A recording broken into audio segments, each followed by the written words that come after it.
अ, हमारे से ये मांगा था आम जन से, आम जनता से, सोशल एक्टिविस्ट से, या जानकार या एक्सपर्ट जो लोग हैं उनसे, कि स्टेट फाइनेंस कमीशन छठा स्टेट फाइनेंस कमीशन है, जिसके चेयरमैन प्रद्युम्न सिंह जी हैं और दो उनके मेंबर हैं।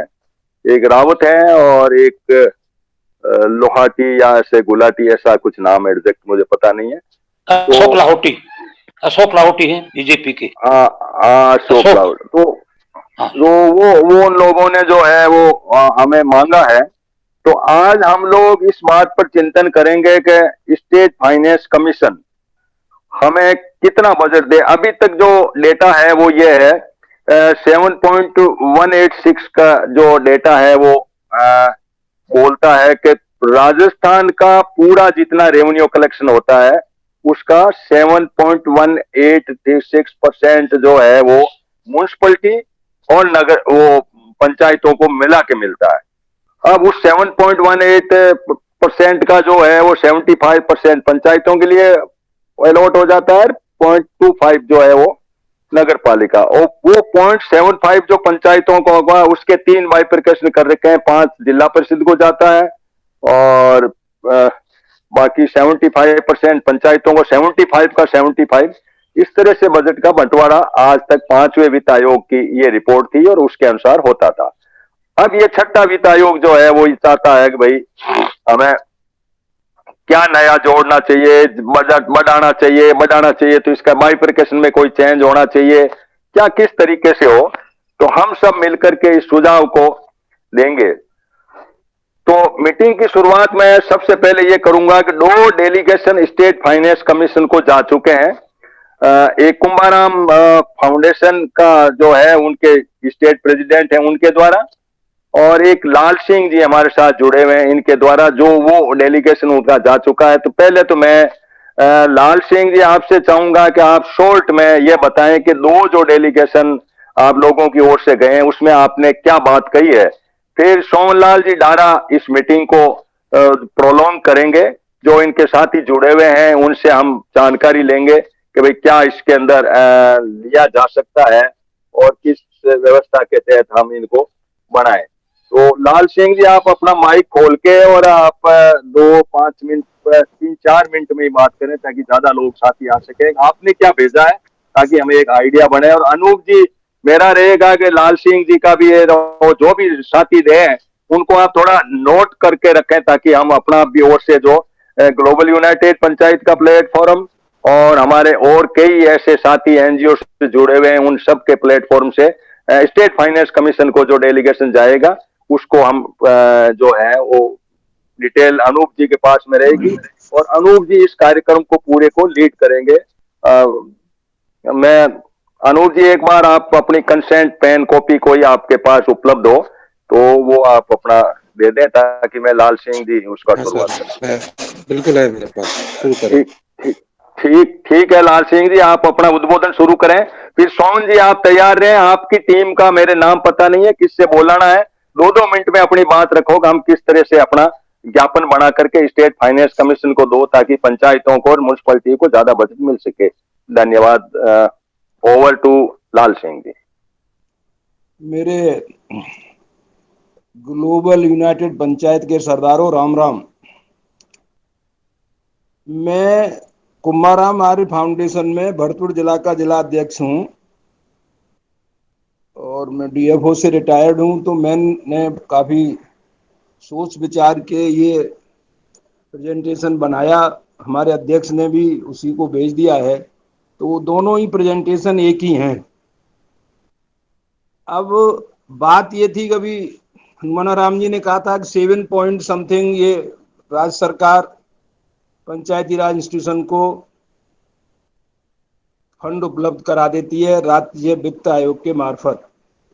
राज्य वित्त आयोग हमसे मांग कर रहे हैं जनरल लोगों से, एक्टिविस्ट से, कि किस तरह से इस फंड को राज्य के जो रेवेन्यू से आता है इसको बांटा जाए और कैसे पीआरआई को सशक्त किया जाए। तो इसमें बात यह है कि अगर राज्य सरकारी कोई बांटना है तो वो इस तरह से ही विम्जिकल बिम्स में बांटेगी।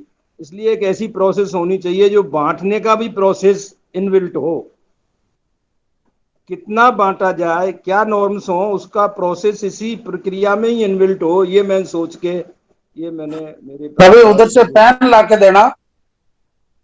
तो इस प्रोसेस को इस तरह से शुरुआत करके मैंने भेजा है कि पहला बिंदु तो यह है कि भाई स्टेट फाइनेंस कमीशन को जिस ऑब्जेक्टिविटी के लिए, जिस उपयोगिता के लिए लगाया गया है, वो उस कर्तव्य का पूर्ण करे।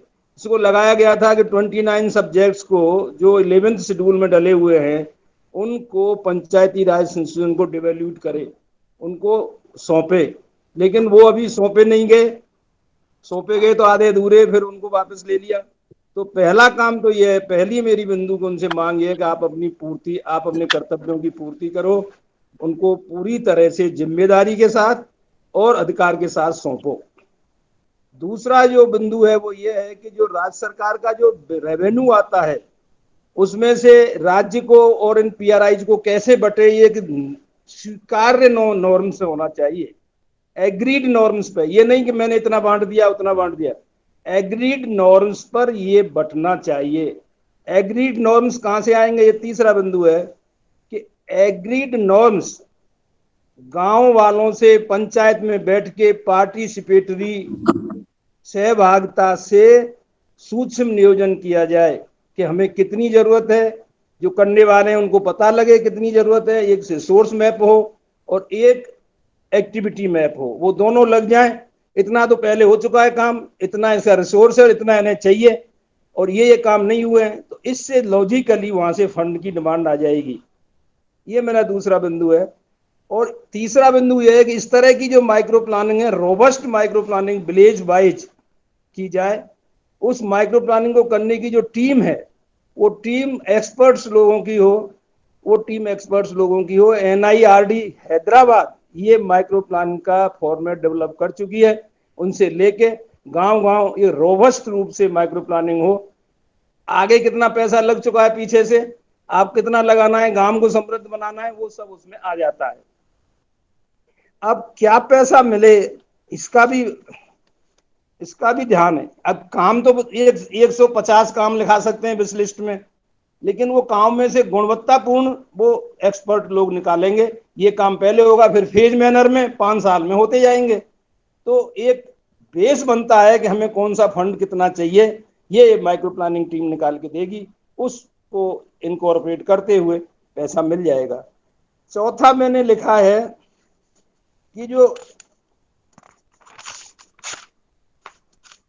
पैसा है उसमें गांव को पैसा आएगा कहां से, फंड से आएगा। दूसरा, गांव में जो रजिस्ट्रेशन होते हैं लैंड के, जमीन की जो रजिस्ट्री होती हैं उसमें हिस्सेदारी हो, खनिज विभाग का जो पट्टा है उसमें हिस्सेदारी हो, और गांव से संबंधित जो भी संसाधन है उनमें गांव की पंचायत की हिस्सेदारी होनी चाहिए। इसके अलावा अन्य स्रोत भी निकाले जा सकते हैं, जैसे कोई मैरिज होम है, कोई मैरिज पांडाल है, कोई कुछ है, वहां से कोई राहगीरी है, कुछ निकाल दिया, उससे भी पैसा उनको लिया जा सकता है। इसी तरह से ये सारा जो निकलने के बाद जो फंड है वो पंचायत समिति, ग्राम पंचायत और जिला प्रमुख को अलग अलग उनके इस नॉर्म्स के अनुसार, जो नॉर्म्स निकल के आई हैं उनके अनुसार दे दिया जाए। इसमें जनसंख्या का भी, उसका डेमोग्राफी का भी कि भाई SC ST कितना, उस आधार पर भी इसको देख लिया जाए। और इस तरह से जो प्रोसेस बने, उस प्रोसेस में ही जो आवश्यकता है वो निकल आएगी, और जो आवश्यकता है वो राज्य के पास होगी, राज्य के सामने होगी। वो ये नहीं कह सकते कि 5% देंगे, 2% देंगे। वो आवश्यकता के अनुसार, अगर आवश्यकता 100 रुपए की है, पैसा अगर 5 रुपए के बराबर ही है, तो उसे फेज आउट किया जा सकता है 5 साल में, 10 साल में, लेकिन वो काम पूरे होने चाहिए। और वो सरकार जब ही करेगी जब वो लॉजिकली निकल के आ जाएगा। और ग्राम पंचायत की जब ही चलेगी जब हम एक प्रोसेस से गुजर के हम उन्हें माथे पे मारेंगे कि ये हमारा चाहिए हमें और इससे होगा हमारा काम। ये सब भेज के मैंने कहा है कि भाई इसमें ध्यान दें और पीआरआईज को हमारी को सशक्त करें, ये मैंने भेजा है।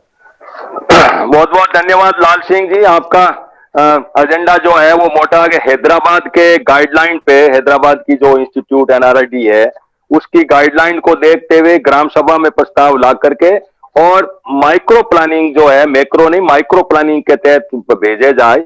और उनमें प्रायोरिटीज फिक्स की जाए स्टेट के द्वारा, और उसी के अनुसार बजट, ये 7% नहीं, उसमें यदि 20 आता है, 30 आता है, 25 आता है, जो भी आता है, विच एवर इज देयर, उसी हिसाब से डेवलपमेंट का काम किया जाए तो इसका कोई मायना है स्टेट का।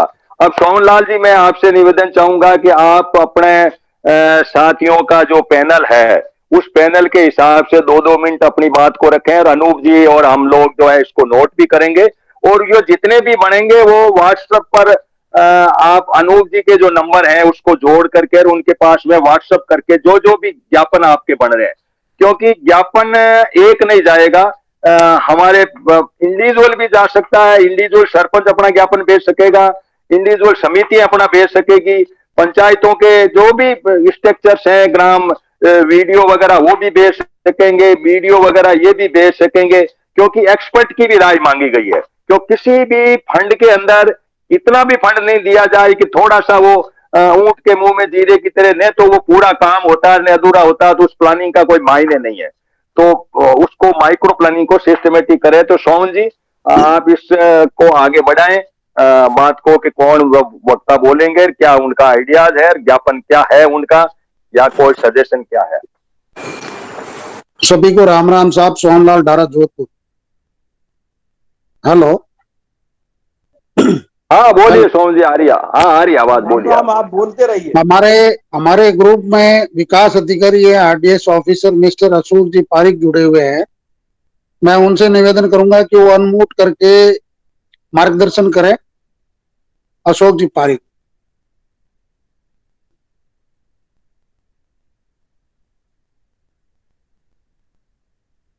हेलो, आवाज आ रही है क्या अशोक जी?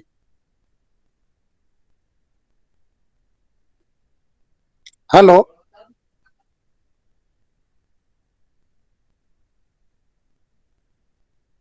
नहीं जुड़े अभी, वीडियो साहब जुड़े हुए नहीं है। जुड़े हुए हैं, पारिक अशोक लिखा हुआ है। रतिराम जी गुजर, जिलाध्यक्ष दौसा। नमस्कार साथियों। हेलो। हाँ बोलते रहिए, आवाज आ रही है, नहीं आएगी तो हम कह देंगे, आवाज आ रही है, आप तो बोलते रहिए। सभी को मेरा प्रणाम। मेरा एक सुझाव है, अभी हमारे सरपंच साहब भी जुड़ रहे हैं और लेफ्ट हो रहे, कनेक्ट नहीं हो पा रहे। हेलो, आप लोग मेरे को बोलिए, सुन पा रहे हैं? हाँ बोलिए फटाफट, आपको 2 मिनट 3 मिनट के 2.5 मिनट में अपनी बात को रखो कि हम क्या स्टेट फाइनेंस कमीशन को बात रखें, बाकी लोग अपना बंद रख लो। मेरा सुझाव है, हमारे यहाँ दौसा जिला में सिकंदरा कस्बा है, ये ग्रामीण क्षेत्र है। यहाँ पे पत्थर का करोड़ों रुपए का टैक्स का लेन देन होता है। तो राज्य सरकार को जो टैक्स मिलता है उसमें हमारे लोकल जो टैक्स का हिस्सा है वो उस अनुपात में वापस दौसा जिला सिकंदरा आसपास के क्षेत्र में आना। इसके अलावा यहाँ मेहंदीपुर बालाजी मंदिर है। हेलो। यहाँ सरकार को बहुत सारा राजस्व प्राप्त होता है, तो उसका भी एक ऐसा रेशो तय हो जाए कि हम जो टैक्स दे रहे हैं यहाँ वो वापस ग्राम पंचायत को मिले, पंचायत समिति को मिले, जिला परिषद को मिले। हाँ थोड़ा पारिक साहब, आप थोड़े देर के लिए बंद रहिए, रतिराम जी बोल रहे हैं, उसके बाद में आप सभी को नमस्कार। आवाज आ रही है मेरी? हाँ पारिक साहब, ये रतिराम जी आगे बीच में आपका जुड़ नहीं पाए थे, रतिराम जी का बोलने दीजिए और उसके बाद में आप आइए। हाँ आवाज आ रही है आपकी पारिक साहब, वीडियो साहब आवाज आ रही है, लेकिन रतिराम जी बोल रहे हैं।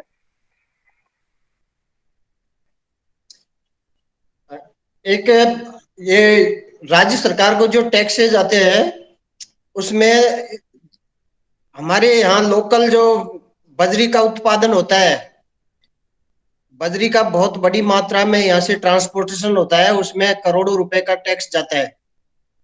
उसका लोकल ग्राम पंचायत, पंचायत समिति, जिला परिषद में एक रेशो तय हो जाए कि वो टैक्स वापस इसी क्षेत्र के विकास में काम आए। और जैसे पंचायत एक्ट में भी है, इसमें एक्साइज ड्यूटीज है, उसमें से हमको जो टैक्स दिया जाता है वो नहीं दे रहे, तो इसको भी राज्य वित्त आयोग को अपन ज्ञापन दें, उसमें ये चारों बिंदु जोड़े, ताकि स्थानीय जो टैक्स यहाँ से जा रहा है वो रिपीट हाँ ठीक है रतिराम। वापस हाँ रिटर्न हो इसी क्षेत्र हाँ के ठीक अंदर है, से। ठीक है रतिराम जी, आपकी बात आ गई कि जहां से जितना टैक्स जाए उसका किसी न किसी रूप में उन लोगों को फायदा मिले। अब मेरे हिसाब से पारिक साहब बीच में बोल रहे थे, पारिक साहब आप माइक खोलिए और अपनी बात को रखिए। वीडियो साहब बोल रहे थे, अशोक जी पारिक। हाँ थैंक यू रतिराम। धन्यवाद। हाँ खोलिए पारिक साहब, अपना माइक खोलिए। पारिक साहब कहाँ चले गए? पारिक अशोक, हाँ खोलिए अशोक जी, बोलिए। हाँ बोलिए वीडियो साहब, आपका माइक खुला है, बोलिए आप। आप इधर से खोल दो ना, वो कह रहे हैं खुल नहीं रहा मेरा। ये बात है क्या? ऐसे कैसे होता है, खुल कैसे नहीं रहा? माइक खुला है, मेरे यहाँ से खुला है माइक। जहां पे इन्होंने पी लिखा है उस पी पे दबा दें, ये फिर वो आ जाएंगे दोनों आइकॉन, फिर दबा लेंगे। भाई आपका माइक खुला है अशोक जी। हाँ अब बंद हुआ है, अब हाँ देखिए खुला है अब माइक आपका। म्यूट है यार, म्यूट कैसे हुआ? म्यूट अशोक जी का क्या लफड़ा हो गया? अशोक जी का माइक तो खुल गया है। अशोक जी, पारिक साहब आप बोलिए। बोलो अशोक जी, आप खोलिए, बोलो, आप आवाज करो तो पता लगे कि आवाज आ रही है कि नहीं आ रही है। माइक खुला है अशोक जी पारिक आपका। वॉल्यूम नहीं होगा, ये बात हो सकती है आपका वॉल्यूम नहीं हो। चलो सोहन जी फिर और किसी को लो, आगे लो फिर।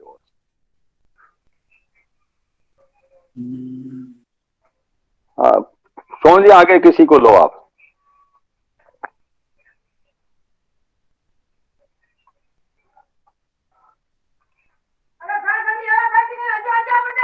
सोहन जी आगे लो, आगे किसी को, ये ज्वाइन कर रहे हैं, इनको कोई टेक्निकल प्रॉब्लम है। माइक कभी खुला, पहले खुला था, अब उनका बंद होता है, कभी कभी खुला होता है। हाँ ये अब खुल गया माइक, इनका खुला हुआ है, बोल नहीं रहे हैं। हेलो, आवाज हाँ अब हाँ आ रही है, आवाज आ रही है, आप बोलिए। बात पहुंच नहीं रही थी आप सब तक।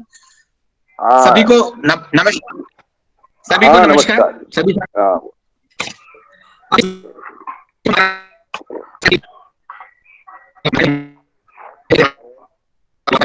सुंदर। मैं दो तीन बातें बस संक्षेप में दो तीन बात रखना चाहूंगा अपनी।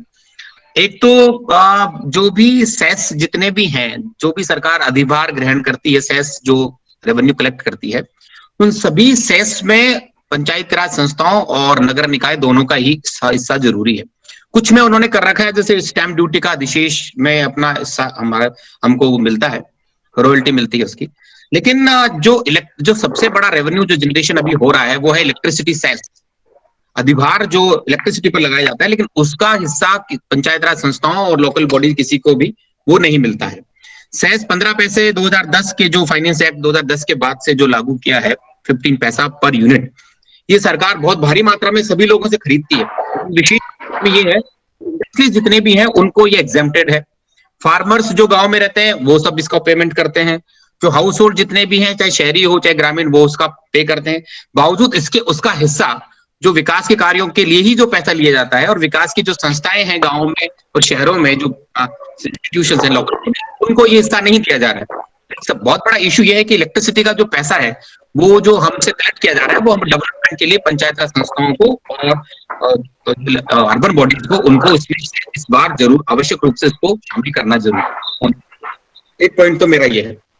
दूसरा पॉइंट, सबने कहा कि विकास की आवश्यकताएं बने, माइक्रो प्लान बने, उसके अनुसार जितनी आवश्यकता हो उसके अकॉर्डिंग पेमेंट होना चाहिए। ये नहीं होना चाहिए कि भाई आप पहले 5% 7% के बजाय पहले हमारी आवश्यकताएं आइडेंटिफिकेशन हो और उसके बाद जितनी हमारी रिक्वायरमेंट है उसकी रिक्वायरमेंट के अकॉर्डिंग वो पैसा हमारी संस्थाओं को मिलना चाहिए। तीसरा, जो फंड जो हमको मिलता है उसमें दो पिछली बार की मैं रिपोर्ट देख रहा था, उसमें लिखा हुआ है कि भाई आप जो फोर्थ, जैसे एक उदाहरण के तौर पे मैं कहना चाह रहा हूँ कि 4th क्लास के लिए आप इतना पैसा हायर करने, कितना पैसा मिलेगा। क्लास जब आपने मेंशन कर दिया, तो इसके अलावा आप किसी भी प्रकार की फंक्शनरी को किसी भी अनटाइड फंड में किसी भी तरह से आप एम्प्लॉय नहीं रख सकते। आपको हेल्पर चाहिए या कोई गार्ड चाहिए, तो वो आप फिर हम किसी तरह से उसको रख नहीं पाते।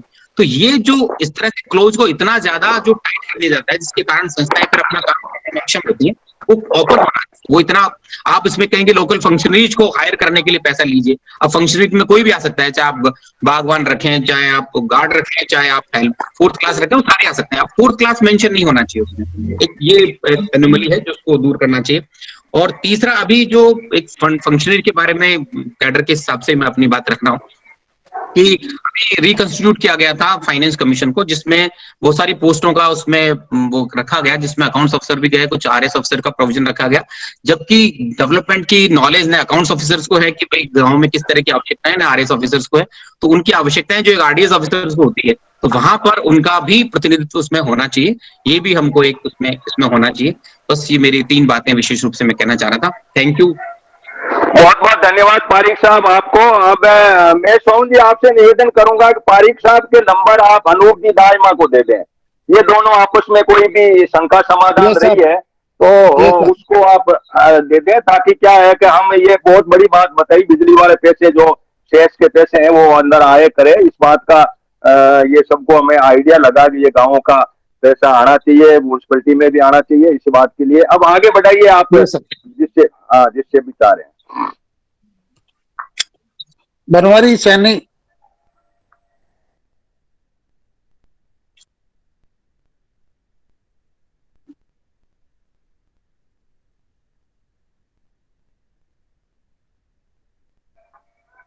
जितेंद्र हिंदुस्तानी। अलवर। जितेंद्र हिंदुस्तानी अलवर, आप अनम्यूट कीजिए।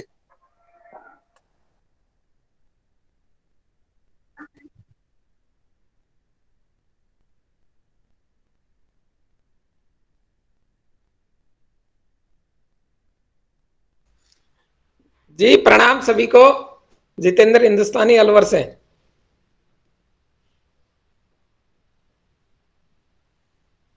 हाँ आप बोलिए, सब सुन रहे हैं। सर मैं अभी जुड़ा हूं, थोड़ी देर बाद में मैं अपने विचार रखूंगा। अच्छा ठीक है, चलो आगे बढ़ाओ। थोड़ा अपने लोगों से थोड़ा गाइड कीजिए, नए नए लोग हैं इस मामले में, थोड़ा अपडेट कम है लोग। मनोज कुमार शर्मा। जी नमस्ते। नमस्ते जी। नमस्ते।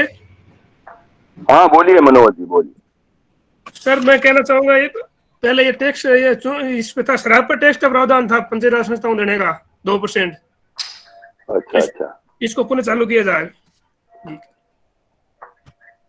अच्छा, शराब का क्या था, कुछ बता पाएंगे आप? 2% का प्रावधान करने का था, लेकिन दिया किसी को नहीं था, पंचायत राज संस्था को दिया नहीं था। वो वीडियो साहब, आप पारिक साहब बता पाएंगे क्या, आपके जानकारी में है क्या ये 2% जो शराब का टैक्स क्या आता था, कैसे? मेरी जानकारी में है ये क्या था जो टैक्स था, पंचायत एक्ट रूल 94 बना था, तब देसी शराब पर प्रावधान किया था। अच्छा। परंतु किसी भी ग्राम पंचायत ने इसको वसूलने के लिए कोई प्रपोजल बढ़ा करके गवर्नमेंट को नहीं देता। अच्छा, वो एक्ट 94 में प्रावधान था और रूल 96 में। हाँ, शराब का तो हम ज्यादा नहीं, बिजली वाली बात को करें, शराब तो क्या ज्यादा हम मूवमेंट नहीं करें। कोई कर रहा हो तो वो टैक्स पंचायत को आए, इस बात की जरूर उठाएंगे कि भाई है तो करें, नहीं हो तो नहीं करें, ऐसा हम देखें। चलो आगे बढ़ाओ सोहन जी। एक बात बोलना चाहूंगा। हाँ बोलिए लाल सिंह जी। देखिए, जब हम होलिस्टिक प्लानिंग कर रहे हैं तो टोटल रेवेन्यू जो सरकार वहां इकट्ठा कर लेती है, उसमें से हमारा माइक्रो प्लानिंग के द्वारा डिमांडेड फंड निकलेगा। हमको तो हमारे माइक्रो प्लानिंग के अनुसार फंड चाहिए। हम सोर्स पैसे पहले ही मांग रहे हैं तो फिर वो उनको रेवेन्यू कहाँ से आएगा?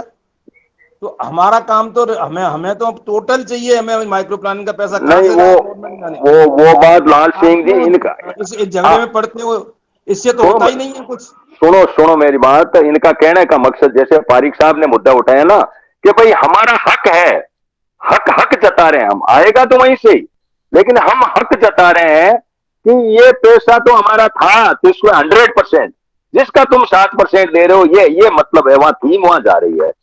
इस बात के लिए आगे बढ़ाइए, देखा शोभन जी, कोई आगे बढ़ाइए, और कोई बंदा हो उसको लीजिए। आपके पास देखो विभू सिंह जी है, आर.एन. पंगा है, रामविलास जी मीणा है, पार्समल जी जीनगर है, मनोज जी आगे। पंगा साहब, आप अनम्यूट करके बात बताइए, गोपालगढ़ जोधपुर से आते हैं। हाँ, ये रोड के, राम राम साहब, हाँ बोलिए। एक तो स्टेट ने गुरु गोलवकर और क्षतिपूर्ति समुदेशन की दोनों योजनाओं का पैसा बंद कर दिया है, और स्टेट फाइनेंस कमीशन से जो पैसा मिलता है उसमें से जनता जल का जो पंप चालक है उनका मानदेय, बिजली बिल, पंचायत सहायकों का मानदेय, सरपंच का मानदेय और राजीव गांधी सेवा केंद्र में जो गार्ड है उनका मानदेय, इसमें भी पूरा हो जाता है। हमारे भोपालगढ़ में कई पंचायतों में 13 जनता जल योजनाएं हैं, उनका तो स्टेट फाइनेंस कमीशन क्या एसएफसी एफएफसी सब योजनाओं से भी पूरा नहीं हो पाता, इसलिए वो विकास क्या करवाएंगे। इसलिए इनको इनसे अलग रखा जाए और इनका अलग से भुगतान किया जाए, जनता जल योजना और ये मानदेय और बिजली बिल के।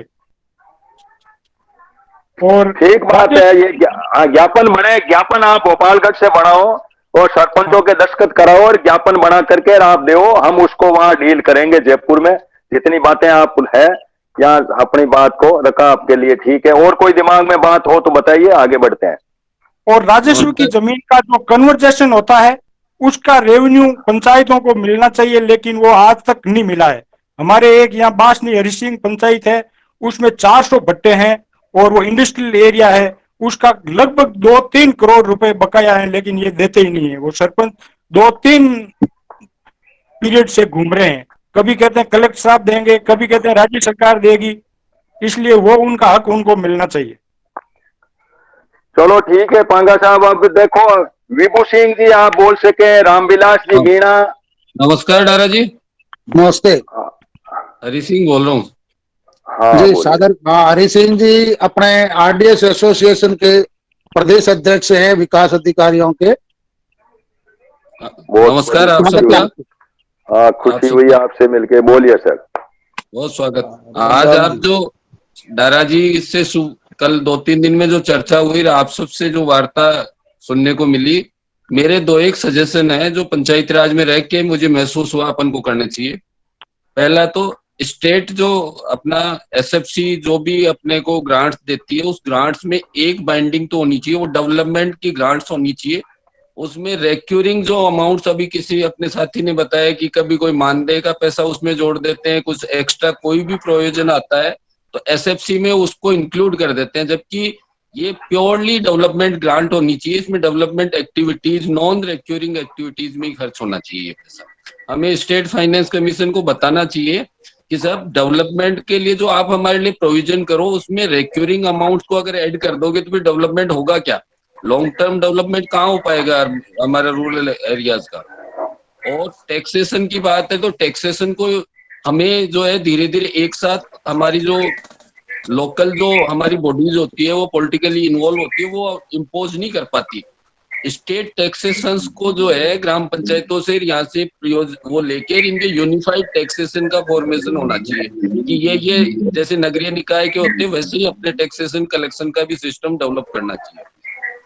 साथ ही अभी एक साथी ने बताया था कि रूरल एरियाज में जो लैंड कन्वर्जन की जो बात आ रही है, जब ये लोकल अथॉरिटी का पूर्ण अधिकार है कि उसके एरिया में होने वाली लैंड का यूजेज कैसे हो, किस तरह से कन्वर्ट हो। जब अर्बन एरियाज में नगर पालिकाएं 90A में कन्वर्जन कर रही है, हमारी बॉडीज भी जो पंचायत राज की बॉडीज है वो 94 से अब तक 17 साल बाद में पूर्ण मैच्योर हो चुकी है। जब हम पट्टों को कन्वर्ट कर सकते हैं, पट्टों को हम सब डिवाइड कर सकते हैं, पट्टों को हम लोगों को जो है उनकी जो है सक्सेशन का भी प्रोविजन हो गया, तो हम कन्वर्ट क्यों नहीं कर सकते। कन्वर्जन के राइट्स अब हमको लोकल बॉडीज को देने चाहिए इनको। वो अगर उनका न तो रेवेन्यू नहीं पहुंच पाएगा, बार बार घूम के आने की बजाय ऐसा होना चाहिए कि पेरीफेरी एरिया अपने रूरल एरियाज का भी बने और उनमें जो भी एक्टिविटीज के लिए कन्वर्जन हो वो एनओसी तक नहीं रह के कन्वर्जन राइट्स अपने पास आनी चाहिए। तो ये अपनी अथॉरिटी होगी, वहां पे डेवलपमेंट की बहुत सारी जो प्रॉब्लम्स है उनका सॉल्व इससे हो सकता है। ग्राम पंचायतों में कई बार जो शहरी एरिया में जुड़ी हुई है वहां पे लोग जो है लैंड कन्वर्ट तो नगरीय निकायों से करवा लेते हैं, कॉलोनियां डेवलप हो जाती है, लोकल सरपंच है वो वहां पे न तो रोड डाल पा रहा है न ट्यूबवेल लगा पा रहा है, सरपंच संघ की एक मांग के रूप में वहां विकास कार्य है, जबकि मांग नहीं होगी। अगर हम खुद ही कन्वर्ट करें उनको रखें तो ये कभी मांग होगी ही नहीं ना। हमारी मांग तो ये होनी चाहिए कि हमारा एरिया है उसमें हमारा क्षेत्राधिकार रहे, हमारे रूल्स बने और उनके अकॉर्डिंग हम काम करें। तो मेरे दो मेजर सबमिशन थे कि हमें स्टेट फाइनेंस कमीशन को नॉन रिक्यूरिंग रखना चाहिए, केवल डेवलपमेंट बेस्ड रखना चाहिए, जिससे कि 5-10 साल 20 साल में हमारे गांवों का चेहरा बदल सके, डेवलपमेंट आ सके। और जो भी रिक्यूरिंग अमाउंट है उसके लिए फर्दर प्रोविजन स्टेट करे, जैसे जेजेवाई में अगर पंप चालकों की और जो बातें हैं तो इनके लिए हमें पीएचईडी एड से पहले पैसा मिलता था, अब उसको भी सारे को लाके अपने इसमें स्टेट फाइनेंस फंड पे डाल दिया गया। बीच में हमारे यहाँ पे पंचायत सहायक लगाए गए, उनका भी फंड एसएफसी से कर दिया गया। सरपंचों का मानदेय है उसके लिए भी गवर्नमेंट को प्रोविजन करना चाहिए। जब उनसे हम ड्यूटीज ले रहे हैं, उनके साथ हम डेवलपमेंट की बात करते हैं, तो उसको स्टेट फाइनेंस पे बर्डन क्यों रखते हैं, अलग से ऐड कर देनी चाहिए। स्टेट से मैक्सिमम रेवेन्यू अपने को पंचायत राज के इंस्टीट्यूशंस को लेना होगा, क्योंकि 70% से ज्यादा पॉपुलेशन को आप गवर्न कर रहे हो। फिर हमारा डाइवर्सिफाइड एरिया है, हमारी जो पॉपुलेशन है उसकी डेंसिटी भी अर्बन एरिया से कम है, तो अर्बन और रूरल के बीच में भी अपने जो है ये डिविजन्स होनी चाहिए। एरिया और पॉपुलेशन दोनों को इक्वल वेटेज मिलना चाहिए, ना कि पॉपुलेशन के बेस पे ही अपने को जो है वेटेज मिलकर उनको अर्बन एरियाज को ज्यादा ग्रांट्स मिले। बहुत बहुत धन्यवाद, आपने हरि सिंह जी बहुत बड़ी।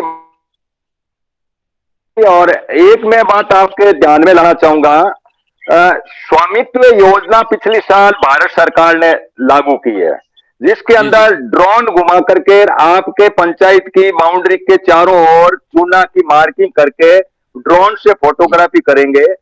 तो अब इसमें हमें यह भी पता करना है कि हमारा एरिया, जैसे हम नगर पालिका के लिए नोटिफाइड एरिया कर देते हैं, गांवों को मिलाते हैं, उसी तरह से हम भी यदि बढ़ाने की बात करें तो ये उसको थोड़ा उसको डॉक्यूमेंट को भी पढ़ना है। स्वामित्व योजना हिंदुस्तान की 17 स्टेट के अंदर लागू किया है इन्होंने, सेंट्रल गवर्नमेंट ने, यानी सेंट्रल गवर्नमेंट डायरेक्ट दखल कर रही है स्टेट को, मतलब स्टेट को साइड करके, और सीधा पंचायत में टांग अड़ा रही है। स्वामित्व योजना के दिए पट्टे देगी और उन पट्टों से आपको लोन मिलेगा। आपका भी इसी पट्टे से लोन, और वो सीसी नहीं बनती बैंक में, उससे बैंक में सीसी बनेगी।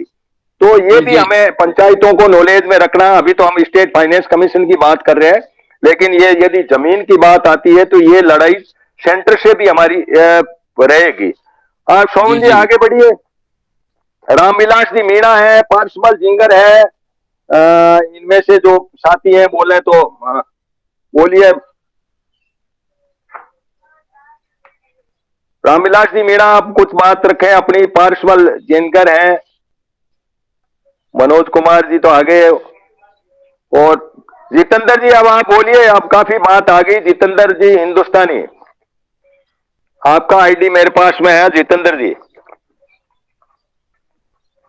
फॉलोअर से बोलिए।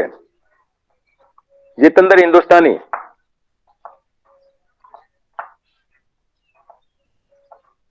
माइक खोलिए जितेंद्र जी अपना। तो अब मैं सरपंचों को ले लूं। चुनीलाल जी माली, पिछली बार भी आपने बड़ी बात उठाई, इस बार आपका ज्ञापन डायरेक्ट आपकी ग्राम पंचायत से जाए, सरपंच संघ के जो है ज्ञापन में भी आपकी बात आए, और जो ब्यूरोक्रेट का वीडियो और वीडियो इनका ज्ञापन है उसमें भी जाए। चुनीलाल जी अपनी बात को रखें, क्योंकि मेहंदीपुर बालाजी सरपंच जो थे वहां से जुड़े हैं, उन्होंने भी ये बात उठाई है कि हमारा रेवेन्यू बहुत है और उसमें बहुत इनकम है, देवस्थान विभाग और वो टांग अड़ा रहे हैं, तो हमें वो मिलना चाहिए। और आपके यहाँ से पत्थर का मामला है, पिछली बार हमारे बात आई थी। तो चुनीलाल जी बोलिए, माइक खोलिए अपना।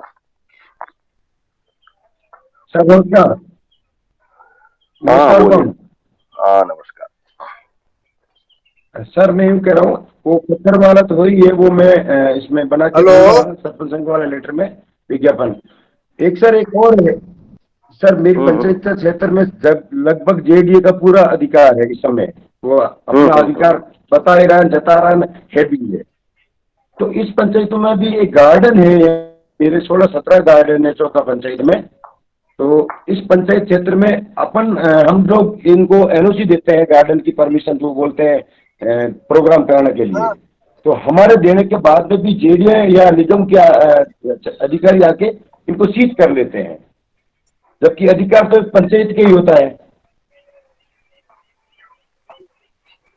ठीक बात है, तो मैं इस बात, हाँ मैं इस बात को पारिक साहब के पास ले जाऊं। अशोक जी पारिक, आप इसमें कोई सुझाव देना चाहेंगे? वीडियो साहब, ये सरपंच साहब जो बात कह रहे हैं, इस बात पे क्या आपका क्या व्यू है? फिर मैं हरि सिंह जी से भी पूछ लेता हूँ, वीडियो साहब से।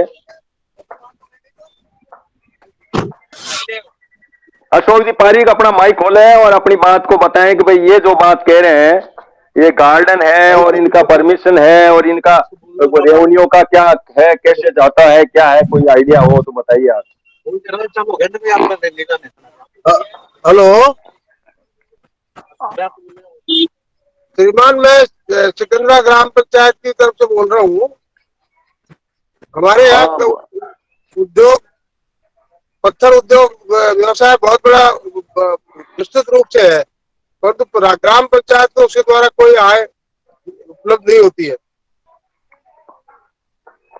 कुटीर उद्योग भी है पंचायत के द्वारा, जो ग्राम पंचायतों को अगर श्रीमान जो है एक्साइज ड्यूटी जो लेती है, सरकार टैक्स ले रही है, उस टैक्स का ग्राम पंचायतों को यहाँ आप कौन से जिले और पंचायत समिति ग्राम पंचायत से बोल रहे हैं, बताइए। मैं सिकंदरा ग्राम पंचायत से बोल रहा हूँ, पंचायत समिति सिकंदरा। ठीक है, आपकी बात आ गई सरपंच साहब। अब आप बताइए वीडियो साहब, मेरे पास में विभू सिंह नाम से है, हरि सिंह जी है शायद। आप यूं रखिए क्या, जैसे हाँ नहीं, आपकी बात आ गई, मैं इनसे जवाब ले रहा हूँ। विभू सिंह जी, ये चूड़ीलाल जी की बात आई। इनकी सरपंच साहब की भी अनुमान जी सुन लो, ये कोई नई बात बता रहे हैं तो एक बार सुन लो। नहीं, उन्होंने पत्थर और रेवेन्यू की बात बताइए, आप बता दीजिए, तब तक ये आपका जवाब देंगे ये वीडियो साहब। हाँ बताइए अमर सिंह जी, बताइए। ऐसा है साहब, ग्राम पंचायतों को आत्मनिर्भर बनाने के लिए अगर उनकी निजी आय बहुत ज्यादा लाखों में है महीने की, साल में करोड़ों की निजी आय सिकंदरा ग्राम पंचायत हो सकती है। यहाँ पर इतनी ज्यादा पत्थर का व्यवसाय है जिसकी कोई सीमा नहीं है। एक्साइज ड्यूटी, ये शराब वाले कोई किसी प्रकार की रेवेन्यू का हिस्सा हमको जो मिलना चाहिए पहले से तय है, सरकार के आदेश है, उसके बाद भी एक्साइज का हिस्सा हमको नहीं मिल रहा है अभी तक टैक्स के रूप में। ग्राम पंचायतों को आत्मनिर्भर बनाने के लिए निजी आय का होना बहुत आवश्यक है, और निजी आय में आप लोग अगर सहयोग करेंगे तो उससे ग्राम पंचायत के गांव का विकास तो तभी होगा जब गांव सुधरेंगे। जब तक गांव ठीक नहीं होंगे, जब तक 70% लोग गांव में रहते हैं, आगे जाएंगे। ठीक है सरपंच साहब, बात आ गई, आपकी बात का मतलब यही है। सिकंदरा सरपंच साहब, आपके बाद इकराम जी गुजर जिला अध्यक्ष है, जिला परिषद में बैठते, आप दोनों मिलकर के अनूप दैया जी से संपर्क कीजिए। तो अब वो वीडियो साहब है क्या, विभू सिंह जी, आप थोड़ा सा इनका क्या कहना चाहे, बात इसमें क्या सबमिशन करना चाहेंगे? लेफ्ट हो गए क्या आप वीडियो साहब? लेफ्ट। दूसरे जिनके माइक चालू है वो माइक बंद करो, जिनकी बात पूरी हो गई है। आपका कसाना जी माइक बंद कर दो। और वो वीडियो साहब कहाँ चले गए? चलो वीडियो साहब आए तब तक जितेंद्र भाई बोलिए। आप जितेंद्र हिंदुस्तानी, आप कह रहे थे लेट बोलने की बात रखिए आप।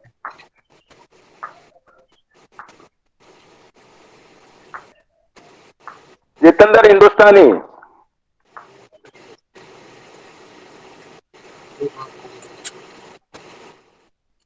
आप अपनी बात, आप कसाना जी माइक बंद कर दीजिए। अमर जी कसाना, आप माइक बंद करिए। माइक बंद कर दिया साहब मैंने तो। माइक बंद हुआ नहीं आपका, देखो मेरे आवाज आ रही नहीं, आप माइक बंद करिए अपना।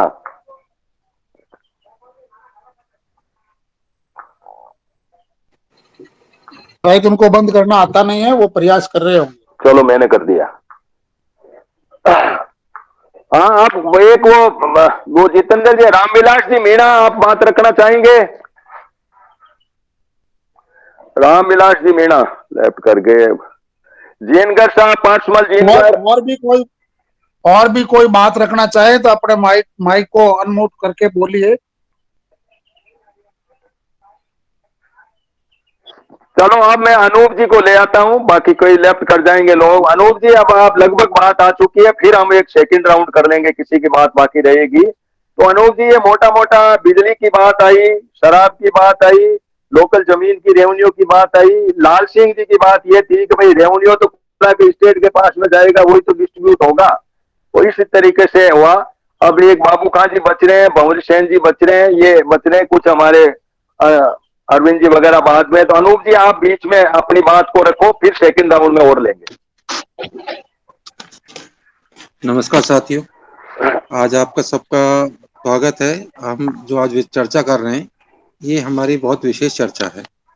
इस चर्चा के मैं जो सरकारी पहलू है, पहले उसके सामने आपके सामने रखना चाहूंगा। हमारा कॉन्स्टिट्यूशन 40, जिसमें ग्राम स्वराज स्वशासन की बात लिखित है, उस अनुच्छेद 40 को इनलार्ज करते हुए 243 का गठन किया गया। आज हम उसी के क्लॉज पे वित्त आयोग से समक्ष में बात कर रहे हैं, तो जो 243 के आई और वाई में दर्ज है। अब मैं आपका ध्यान दिलाना चाहता हूँ 243 के जड़ में 243 जड़ के तहत में केंद्र सरकार जीपीडीपी के बारे में। लो, मेरी आवाज आ रही है आप लोग को? हाँ, आ रही, बोलिए अनूप जी, बोलिए। ठीक है, कि केंद्र सरकार 243 जड़ के तहत में जीपीडीपी, ग्राम पंचायत डेवलपमेंट प्लान बनाने की बात कहती है।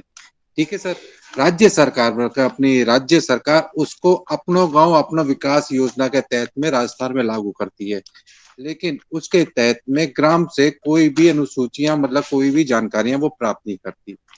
दूसरा जो पहलू है, जो इसमें वो हमारे राज्य सरकार और पंचायत के बीच में संविधान की धारा 243 जड़ के तहत में हमको जिला आयोजना समिति का गठन होता है, जिसमें को सदस्यों का निर्वाचन होता है, और पूरे जिले की, इसमें ग्राम की भी और अपने शहरी निकायों के भी, जो साथ ही मिलकर पूरी एक योजना तैयार करते हैं, जिसको जिला आयोजना समिति द्वारा पारित किया जाता है, जिसके अध्यक्ष हमारे जिला प्रमुख और जिला कलेक्टर साहब पदेन सचिव होते हैं।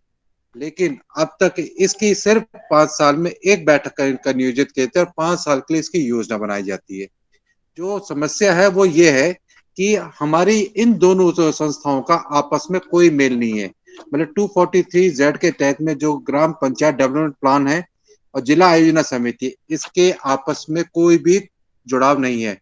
होना ये चाहिए कि जो जीपीडीपी, अपनो गांव अपनो विकास के तहत में जो भी योजना है ग्राम पंचायतों के स्तर से वो जाए, वो जिला आयोजना समिति पे उस पे चर्चा हो, और जिला आयोजना समिति की वार्षिक बैठक होनी आवश्यक है, जो भी पाक्षिक रूप से कम नहीं साल में 3 बार हो, जिसके अंदर पहली बार बैठक में जो भी ग्राम पंचायत डेवलपमेंट प्लान के तहत में जो भी प्रस्ताव आए उनको पढ़ा जाए, और उसके बाद उसकी समीक्षा की जाए, और तीसरा बार उसके उस समीक्षा के आधार पर जिला आयोजना समिति उसको राज्य सरकार को प्रेषित करे। अगर इस कार्य के, जो कि कॉन्स्टिट्यूशन में भी है और कानून में भी है, लेकिन जमीनी स्तर पे इस पे कोई काम नहीं हो रहा। हम अगर ये काम करा पाएंगे तो राज्य सरकार से सीधा वित्त आयोग की बात में हम लोग अपनी योजनाओं का दखल दे पाएंगे। दूसरा विषय ये मैं आपके सामने रखना चाहता हूँ, 11वीं अनुसूची में हमारे 29 विषय हैं, जिसमें से हमको सिर्फ 5 विषय ही सौंपे गए हैं। 5 विषयों के तहत में हमको 7.186% दिया जाता है, उसी में ही सैलरी, अनुदान और मानदेन को भी घुसा दिया गया पूरा। अब परेशानी ये आ रही है हमको कि हम जब यूएनओ में, संयुक्त राष्ट्र संघ के अंदर हमारे माननीय प्रधानमंत्री भारत देश को समृद्ध विकसित देश घोषित कर चुके हैं, तो अगर हमारा देश विकसित है तो ग्राम भी हमारी विकसित हो चुकी हैं। विकसित होने का मतलब है हम लोग सक्षम हो चुके हैं, तो हमारी ग्राम पंचायतों को 29 विषय सौंप देने चाहिए। उन 29 विषयों का, इन्हीं 11वीं अनुसूची के 29 विषयों का जीपीडीपी मतलब ग्राम पंचायत डेवलपमेंट प्लान और ग्राम पंचायत बनाए, उन्हीं को ग्राम पंचायत वो जो प्लान बनाए उन्हें वो जिला आयोजना समिति को भेजे, जिला आयोजन समिति उन्हीं का रोड मैप तैयार करके राज्य सरकार को भेजे, जो कि वित्त आयोग के माध्यम से भेजा जाएगा। अगर इस कार्य योजना को हम पूर्ण रूप से करवाने में सक्षम रहे तो हम अपना वो पैसा वापस लेने की बात आएगी। जो कि सभी साथियों ने कहा, उसको मैं भी स्वीकार करता हूं कि क्षेत्र के हिसाब से जो प्रत्यक्ष और अप्रत्यक्ष कर सरकार उसका अधिग्रहण करती है, जिसमें वो सेस भी लागू किया हुआ है, और उन सभी करों का निर्धारण तो सरकार के द्वारा किया जाता है, लेकिन उसका समायोजन किसी भी तरीके से ग्राम पंचायत में नहीं किया जाता, उसको राज्य बजट में ही समायोजित किया जाता है, जबकि वो हमारा हिस्सा और हमारा हक है। सरकार को जो मैं राज्य सरकार को हम जो भी दें उसके अंदर हमारे ग्राम पंचायत आज तक राज्य सरकार जो भी प्लान बना जाती है, जो बजट बनाती है, उसमें राज्य बजट होता है। डिस्ट्रिक्ट बजट की कोई भी उसमें क्लॉज और या उसका कोई भी अभिलेख उसमें दर्ज नहीं होता, जिस कारण से पूरा राज्य बजट एक विस्तृत तो जानकारी देता है, लेकिन उसमें कोई भी जिले के बारे में कोई जानकारी नहीं होती। तो राज्य सरकार को वित्त आयोग से इस बात की मांग करनी पड़ेगी कि जो जिला बजट का अभिलेख दर्ज होना चाहिए जो बजट के अंदर, और जो वो जिला बजट होगा उसके अंदर जिला आयोजना समिति के द्वारा दिए हुए प्रस्ताव शामिल किए जाने चाहिए। उसके लिए राज्य सरकार ने क्या पैसा दिया वो हमारा दर्ज होना चाहिए। इस रोड मैप को अगर हम लोग को लागू कर पाए तो हम अपना संविधान के आधार पर जो हमको ताकत मिली हुई है उसको हम लोग सही तरीके से प्राप्त कर पाएंगे, क्योंकि राज्य सरकार अभी तक जो करों का निर्धारण करों का जो वो प्राप्त करती है उसमें जिला की तरफ से वो कोई भी हमको बात नहीं बताती। तो हमें अब दोबारा से मैं अपनी बात रख दूं, जो हम कहना चाहते हैं कि ग्राम पंचायत डेवलपमेंट प्लान जो कि ग्राम पंचायत बनाए, ये प्लान वार्षिक रूप से बनना आवश्यक हो। वो प्लान हमारे जिला आयोजन समिति के समक्ष पेश हो, जिला आयोजन समिति उनको पढ़े और उनके पर समीक्षा करे, समीक्षा करके उसको राज्य सरकार को दे। राज्य सरकार जिला आयोजन समिति से जो भी वो अभिशंसाएं आए उनको जिला बजट के अंदर नियोजित करे। तो इस हिसाब से हम अपना जिला बजट बनाने में कामयाब होंगे कि जो राज्य बजट के अंदर जिला बजट क्या है। अब इसी के तहत में हमारे जो भी वो सरकार इस बात को हमको उसी जिला बजट में बताए कि हमारे आपके इस ब्लॉक के में हमको इतना रेवेन्यू प्राप्त हुआ इस क्षेत्र से, और इसका आपको इतना हिस्सा हम आपको दोबारा से सबलेट कर रहे हैं। इससे हमको ये मालूम पड़ेगा कि हमारा रेवेन्यू कलेक्शन इतना है और इतना हमको मिल रहा है। इसका फायदा हमें ये मिलेगा जो साथी हमारे जो हमारे नागरिकगण है जो कि अपना टैक्स पे नहीं कर रहे हैं और जो कि करों की चोरी कर रहे हैं, उस पर नागरिकों की पूर्ण रूप से निगरानी हो जाएगी। जैसे कि खनन के मामले में आता है कि सरकार उसमें भारी टैक्स लेती है, लेकिन उसमें भारी करों की चोरी भी होती है। अगर सरकार जिला बजट में इस चीज का निर्धारण कर दे कि 200 जिले से हमको अनुमान 200 करोड़ रुपए का खनन राजस्व प्राप्त होता है, तो जो दौसा के नागरिक इस बात का पूर्ण रूप से ध्यान रख लेंगे, निगरानी कर लेंगे, टैक्स चोरी बचा लेंगे, वो 200 करोड़ रुपए 400 करोड़ रुपए में बदल जाएगा।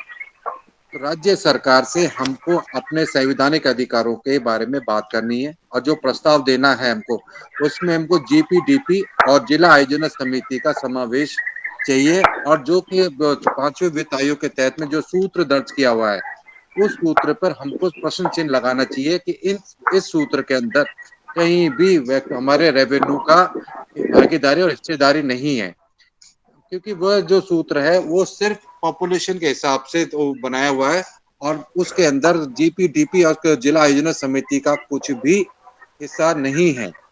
तो ये बातें हमें अपनी समझनी पड़ेगी और हमें जब ये सब प्लान बना लेंगे 29 विषय उसमें हम शामिल कराने में कामयाब रहेंगे, तो ये मेरा अनुमान है कि हमारा कहते हैं 7.186 से बढ़कर ये कम से कम 20% से 15% के हम मांग सरकार के सामने तथ्यात्मक रूप से रख देंगे, जिसको नकारने के लिए सरकार के पास में कोई भी बहाना नहीं होगा, क्योंकि अब हमारा सब राष्ट्र विकसित देश है, वो कोई विकासशील देश नहीं जिसके पास हमारे कहते हैं योजना लागू करने के लिए पैसा नहीं है।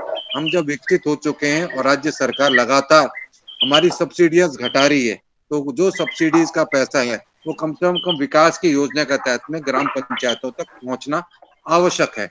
उस पर केंद्र सरकार और राज्य सरकार किसी भी तरीके से अंकुश लगाती है, तो वो संविधान की जो तो अवधारणा है जिसमें संघीय ढांचे की बात कही गई है, त्रिस्तरीय की गई, उसको वो तोड़ रही है। इस तरह से हम ग्राम पंचायत को मजबूत करेंगे। मैं इस बारे में आपको एक नारा देता हूं जिसमें मेरा गांव मेरा देश, मेरा गांव ही मेरा देश है। हमको अपने गांव का विकास ही करना है, हमें देश के विकास की अवधारणा की तरफ ध्यान नहीं देना है। हाँ ठीक है, बोलिए बोलिए अनूप जी बोलिए। तो जब मेरा गांव मेरा देश, कि अगर मेरा गांव का विकास होगा तो मेरे देश का विकास आवश्यक रूप से होगा। तो जो भी सब्सिडीज जो गवर्नमेंट लगातार घटाती जा रही है, और वो डेवलपमेंट के तहत में वो जो पैसा बच रहा है वो सीधा हमारे ग्राम पंचायतों के पास आना चाहिए, क्योंकि इसी पैसे के द्वारा ही हम पूर्ण रूप से स्वराज की अवधारणा को पूर्ण कर पाएंगे। तो मैं दोबारा से आपके सामने रख दूं, हमारी जो जीपीडीपी जिला योजना समिति के द्वारा राज्य सरकार जिला बजट की घोषणा करे, और जिला बजट के अंदर वो इस बात को बताए कि दौसा जिले से हमको इतना रेवेन्यू कलेक्ट हुआ, अलवर जिले से हमको इतना रेवेन्यू कलेक्ट हुआ, जोधपुर जिले से हमको इतना रेवेन्यू कलेक्ट हुआ, और इसमें से हम इतना रेवेन्यू वापस इस जिले को दे रहे हैं इनके ग्राम पंचायतों के माध्यम से और शहरी निकायों के माध्यम से। हम इस रोड मैप पे काम करेंगे तो हम मान सकते हैं कि हम अपना ये 7.186%। हाँ नहीं देगा। हाँ सर मेरी बात पूर्ण हो गई, आप कह सकते हैं। हाँ सोहन जी एक मिनट लाल सिंह, हाँ आपको बोला सोहन जी, अब बात जो है ये आप नोट करेंगे, और मुद्दा ये है कि जो 243 जेड है उसके अंदर जिला आयोजना समिति है, क्या वो गांवों के जीपीडीपी को कंसीडर कर रही है? जैसे माइक्रो प्लानिंग की बात आई लाल सिंह जी वाले ज्ञापन में, तो वो उसकी स्थिति क्या है ये आप लोग थोड़ा सा करें, ताकि हम कोई फिजिकल मीटिंग करें तो उस टाइम हम इस बात को उठा सकें कि इनकी आयोजना समिति आखिर करती क्या है। और आयोजना समिति जिला लाल सिंह जी मैं बता रहा हूँ, एक मिनट रुकिए लाल सिंह जी, हाँ इनको आने दो। लाल सिंह जी, ये जो जिला आयोजना समिति है इसमें आरडीएस एसोसिएशन के अशोक पारिक, लाल सिंह जी, सिकंदरा के सरपंच भी जुड़े हुए हैं। ये मात्र कागजी समिति राजस्थान में है। जिस दिन ग्राम पंचायतें जीपीडीपी बनाती है उसको कोई टेक्निकल सपोर्ट नहीं मिलता है, गांव के लोग जो भी लिख देते हैं उसकी क्रमता तय नहीं कर पाते हैं, और वो पंचायत समिति में चला जाता है। पंचायत समिति चलो ठीक है, इसको हम संभालेंगे। एक मुद्दा तो ये आ गया। दूसरा अब ये है कि हाँ लाल सिंह जी ले लूंगा, आप बात को आने दो पूरा ही। इनकी जो अनूप जी वाली बात है वो पंचायतों तक पहुंचने दो, तीनों स्तर पे इनकी बात पंचायतों तक पहुंचने दो लाल सिंह जी। ये लोग जो है ये एग्जीक्यूटिव एजेंसी के बात। अब दूसरी बात जो उभर करके आई है वो है कि राज्य का जो बजट है वो पंचायतों को नहीं, अपने जिले के बजट को गाड़मेल करे, इस बात का हम मुद्दा उठाएंगे। ये बात उभर करके आई। अब लाल सिंह जी बोलिए आप।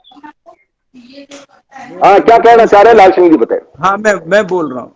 देखिए जीपीडीपी, देखो जीपीडीपी एक शब्द है, जी ग्रामीण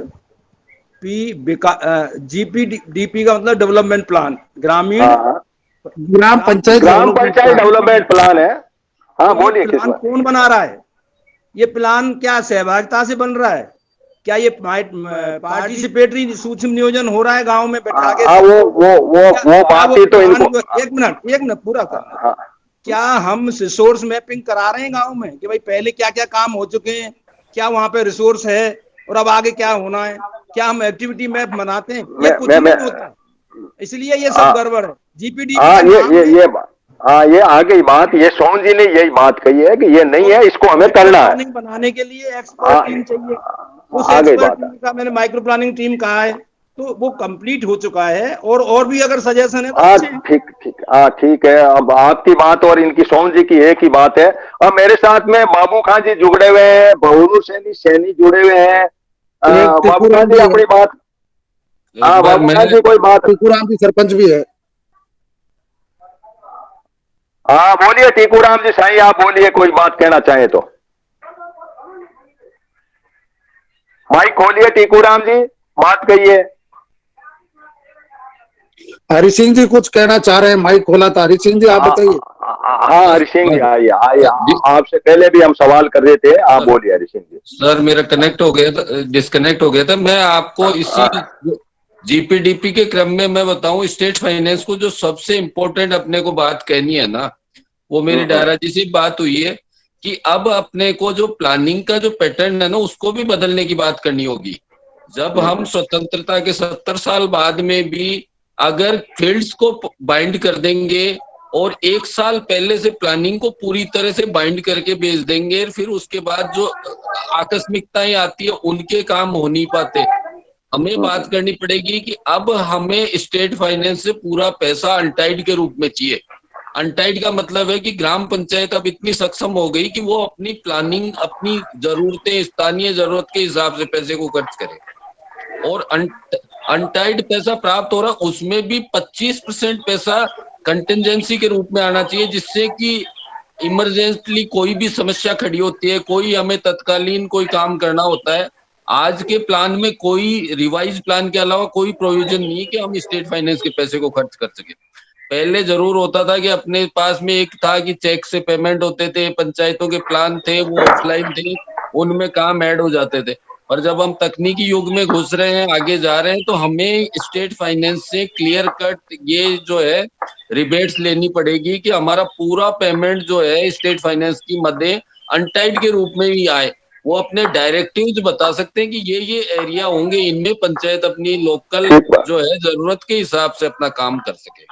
साथ में हमें कंटिजेंसी के रूप में 25% इसका पैसा होना ही चाहिए, जो पहले से बाइंडेड 1 साल पहले के प्लान से फ्री होना चाहिए, जिससे न तो पंचायत में कोई चोरी की शिकायत आए, न पंचायत के ऊपर कोई तरह का नियमों के उल्लंघन की शिकायत आए, और हम उस पंचायत को सशक्त पंचायत कह सकते हैं, जो 70 साल बाद आज उसमें एक जनप्रतिनिधि खूब मैच्योर हो चुका है, हमारे कर्मचारी भी मैच्योर हो चुके हैं, और स्थानीय जरूरतों के हिसाब से काम हो सके। वरना ये जो बाइंडेड है, तो ये टॉप टू बॉटम प्लानिंग बहुत गलत है।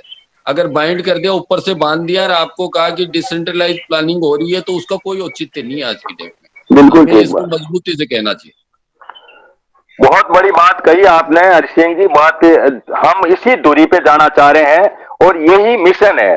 बेसिक बात यही है कि हम सेंट्रल गवर्नमेंट का जो 15वें वित्त आयोग में है, उसमें भी अनटाइड की कहानी, या टाइड फंड है वो कि आप स्वच्छता पे खर्च करेंगे और जलवाड़े में खर्च करेंगे। और तुमने पैसे भेजे हैं तो पंचायत को सोचने तो दो, भेजे ही क्यों भेजे, या तो अपने पास रखो भाई। आपने पैसे भेजे, उसमें आपने योजना तो घोषित की सेंटर की कि हम ये स्वच्छ भारत कराएंगे, ये करेंगे, पंचायतों को कह दिया। तुमने एजेंसी समझ लिया। इन लोगों ने पैसे दे करके और गुलामी के रूप में, एजेंसी के रूप में, ठेकेदार के रूप में काम करने का नियति बढ़ा दी। प्लानिंग का कोई लेना देना नहीं है। इसलिए इस बात का हमें स्थानीय स्वायत्त शासन कैसे हुआ ये आपको? हाँ वो तो बस मेन बात यही है, यही हम पहुंचना चाह रहे हैं। और टीकूराम जी साईं, आप कुछ बोलना चाहे तो बोलिए सरपंच साहब। सर अपने ग्राम पंचायत में जो फंड देते हैं, जेजेवाई की ट्यूबवेलें भी ग्राम पंचायतों के अंदर में दी हुई है, तो उनका बिल और अपना उसका मैनेजमेंट रखने का जो पैसे देती है, उसे पूरा ग्राम पंचायतों को नहीं पड़ता है सर। हाँ वो वीडियो साहब यही बात कर रहे हैं, अनटाइड फंड होगा और कंटीजेंसी फंड में जाएगा तो ही होगा। यही बात है सर। हेलो, हाँ बोलिए। ग्राम पंचायत को स्वयं को विकास करने के लिए अलग से व्यवस्था करनी चाहिए। जो ग्राम पंचायत अपने जीपीडीपी बनाए, अपनी जीपीडीपी के अनुसार ही काम हो। गाँव में बहुत सी चीजें ऐसी है जो सरकार की योजनाओं से क्रियान्वित नहीं की जा सकती, उनका फंड नहीं लगाया जा सकता। गाँव में तलाई बनाने का है, वो तलाई बना, गाँव में कुंड बनाने का है, गाँव में बड़ी कई स्विमिंग पूल बनाने की है।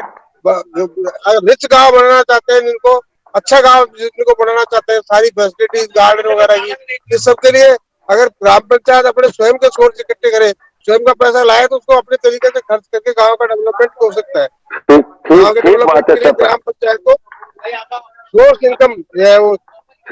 ठीक है सरपंच साहब, बहुत बड़ी बात आ गई, आपकी बात आ गई। टीकूराम साईं की बात पूरी हो गई क्या? हाँ हाँ हो गई, वो ग्राम पंचायत का जीपीडीपी प्लान के ऊपर अपनी बात रखना चाह रहे हैं और हनुमान वही जी, बात हम कर रहे हैं। हाँ हरी सिंह जी ने एक बात उठाई 25% कंटीजेंसी की। अभी हाँ कोरोना आया था, जब पंचायतों के पास ऑर्डर करने में 1 महीना 2 महीना खराब हो गया। यदि कोरोना के टाइम पंचायतों को कंटीजेंसी पावर होता तो गांव के हाँ अंदर कोरोना को कंट्रोल करने में बड़ा मौका मिलता। ये बिल्कुल सही। जितनी बीमारियां नहीं फैलती अगर गवर्नर के पावर ग्राम पंचायतों को दे दो। नहीं, डिस्क्रिमिनेशन का लेवल ग्राम देखिए। पंचायतों को नगरीय हाँ निकाय है, उनकी प्लानिंग में अनटाइड का ही प्रोविजन है, तो अपने यहाँ भी अब अनटाइड होना चाहिए इस समय पंचायत। बिल्कुल बिल्कुल, बहुत बड़ी बात है। अच्छा, आपने नगरीय काफी कुछ नगरीय निकायों में मतलब ये शेर। क्लियर हाँ नगरीय है, नगरीय वो डिसाइड है इनके लिए। और पंचायतों में शर्तें हैं। हाँ वाह, सब ठीक, बिल्कुल सही कह रहे हैं आप। हाँ बाबू खान जी, आप कुछ तो कहना कोई चाहेंगे? दोयम दर्जे का, सुनो सर हनुमान जी, तब तो 2 ही दर्जे का व्यवहार हो रहा है।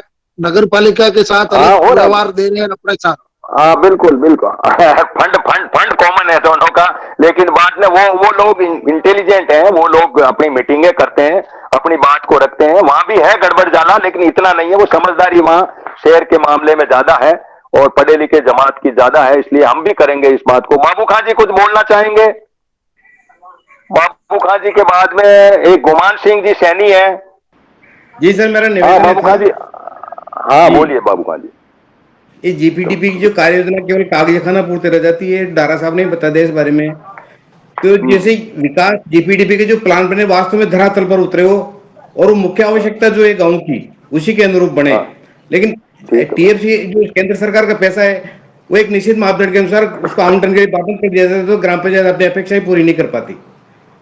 तो ये डारा साहब ने बताया, मैं सुन भी रहा हूँ, उसमें बहुत सारे सुझाव भी आ रहे हैं। हाँ नहीं, जी अभी फिलहाल हम स्टेट फाइनेंस कमीशन से लड़ रहे हैं।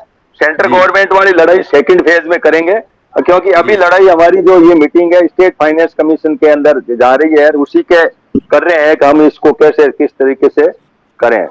अब मेरे जी हनुमान पास जी, में बाहर के एक निवेदन, आधा मिनट का निवेदन करूंगा कि जो लोग इससे जुड़े हुए हैं उनके पास मेरे व्हाट्सएप नंबर गए हुए हैं, जो आज और पिछली बैठक में जो भाग लिया है वो जी अपना नाम और बदनाम पता मेरे को भेजे, ताकि अपना एक अलग से ग्रुप बना करके राज्य वित्त आयोग के मामले में अपन एक टीम हाँ के रूप में काम कर सकते।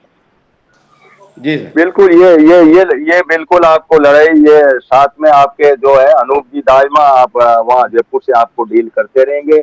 और जी हरि सिंह जी जैसे आपका वीडियो का ग्रुप जो पारिक साहब और साथी हैं, वो सब जी जुड़ेंगे तो एक जॉइंट कमेटी बना करके और हम इस बात को जब वहां ले जाएंगे तो एक बात उभर करके आएगी कि हम गांव भी अब कम नहीं है, इस बात को हम कहेंगे। तो बाबू खान जी, अब आपकी बात आ गई, मैं आगे बढ़ रहा हूँ। गुमान सिंह जी सैनी, आप बात रखना चाहें तो अपनी बात को रखें 2 मिनट में। हाँ रखिए गुमान सिंह। हेलो। हाँ बोलिए, आ रही है आवाज गुमान सिंह जी। मेरा सर सभी से नमस्कार। मैं हाँ सर बोलिए। गोविंदगढ़ अलवर राजस्थान से सर। और आपका मैं, परिचय दे दीजिए, परिचय।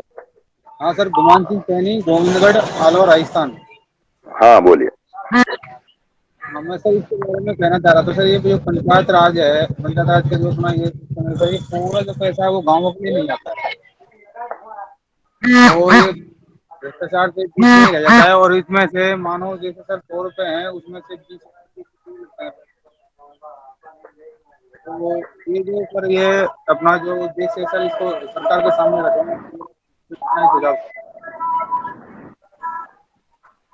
टिकुराम जी, चलो आप, आपका माइक बंद करिए टिकुराम जी। हाँ टिकुराम जी माइक बंद करो, मेरे का आवाज डिस्टर्बेंस हो रहा था। आप खुद हाँ तो हनुमान जी उनसे नहीं होंगे। हाँ सर, मैं इसकी कह रहा था, जो अपना पंचायत राज का पैसा गाँव में आता है ना सर, उसका पूरा पैसा, पूरा जो विकास है वो ढंग से नहीं होता है, वो भ्रष्टाचार की वजह से। तो जो भी ये सर प्रस्ताव है, ये गवर्नमेंट अपने राजस्थान सरकार के सामने रखें इसको, अपन प्रस्ताव को, और हमारा सर पूरा सपोर्ट रहेगा आपके साथ। और हम सर मानवाधिकार से भी जुड़े हुए हैं। मैं तो सर इतना ही कहना चाहूंगा।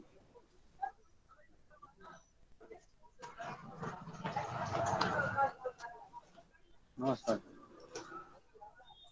हेलो, आवाज आ रही है सर?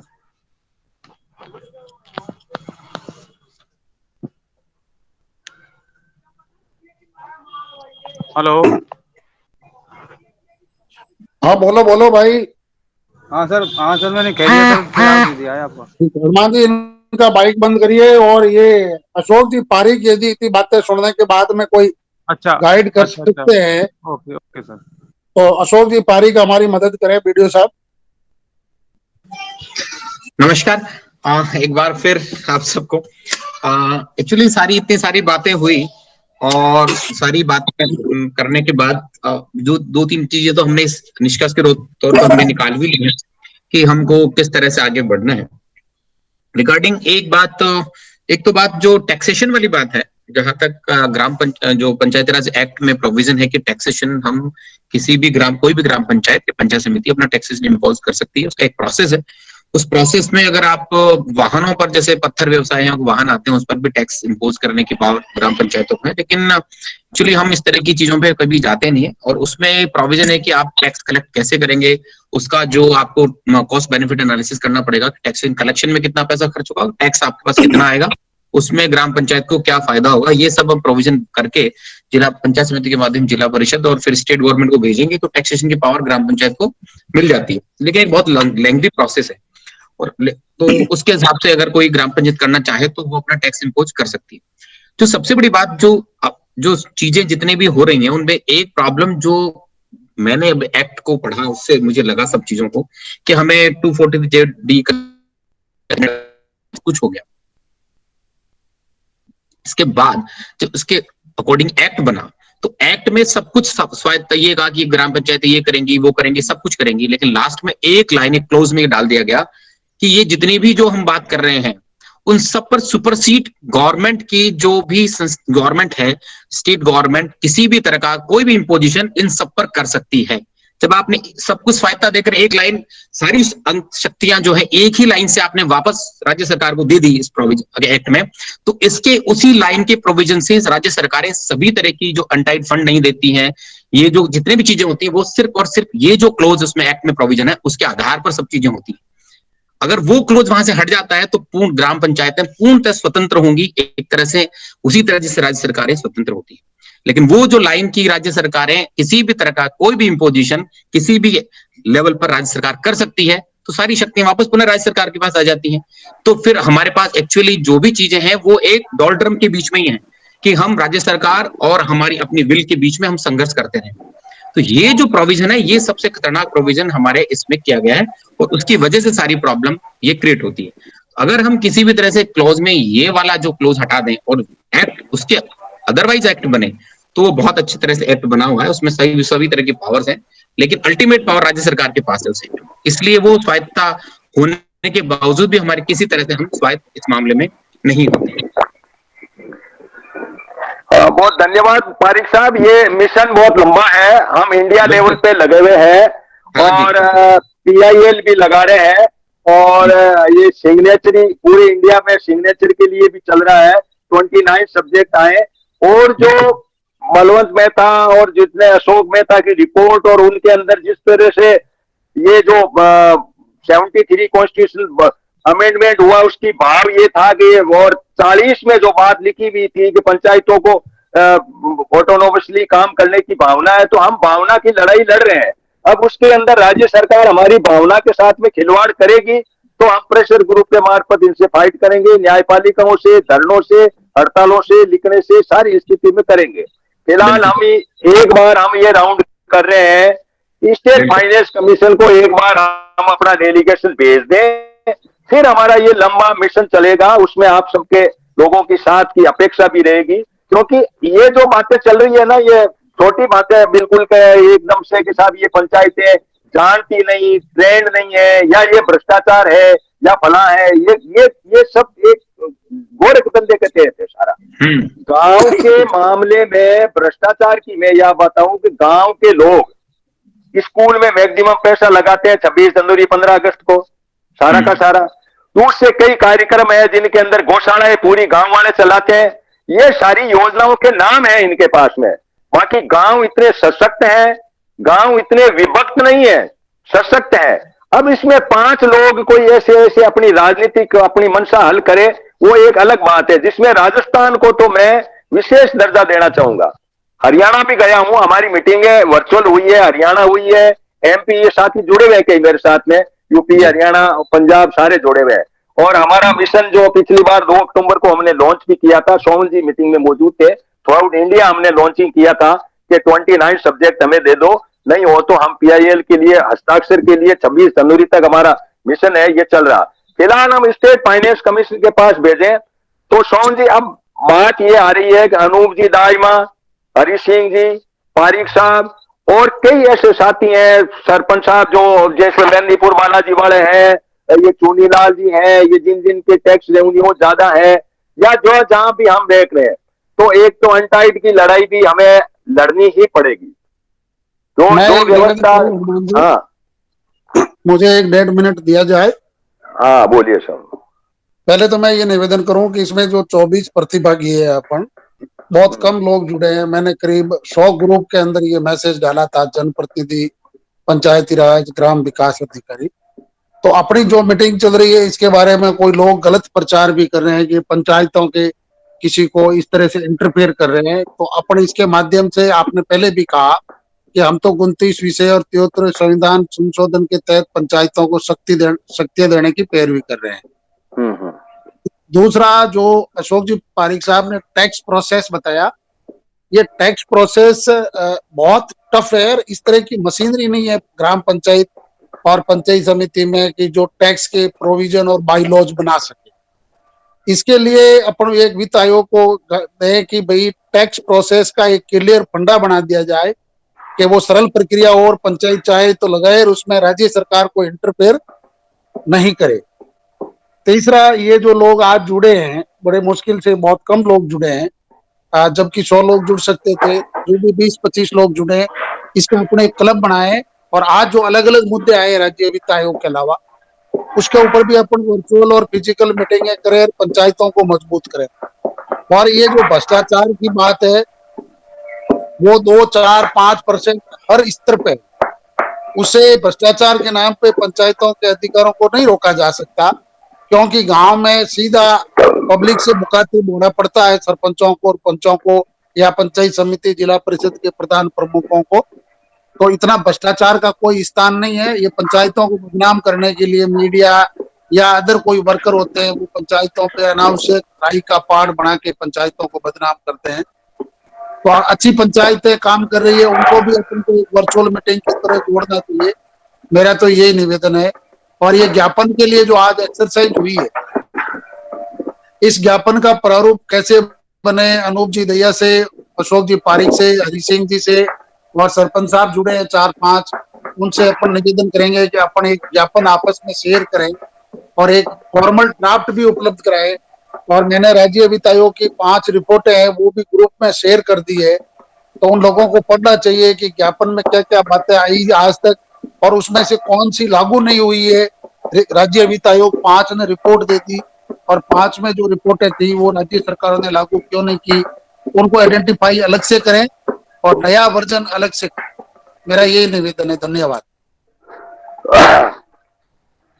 बात अपनी यहाँ पहुंची है कि हम ज्ञापन बहुत सारे दें, एक ज्ञापन नहीं जाएगा।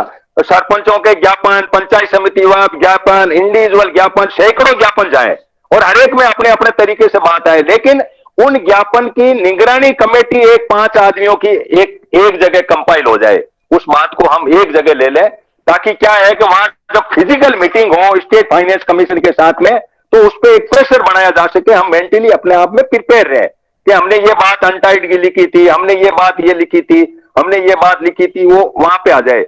हर ज्ञापन का एक ही ब्यौरा, एक ही लाइन नहीं हो, अलग अलग हो। जैसे जो कुंभारा हमारी फाउंडेशन का ज्ञापन चला गया, अब हमारा ज्ञापन भी अनूप जी जो है अपने स्तर पे भेज देंगे, उनमें से इधर उधर की कहीं से भी बातें लेकर के और पंचायतों के उस हिसाब से अपने लिया जा सकता है।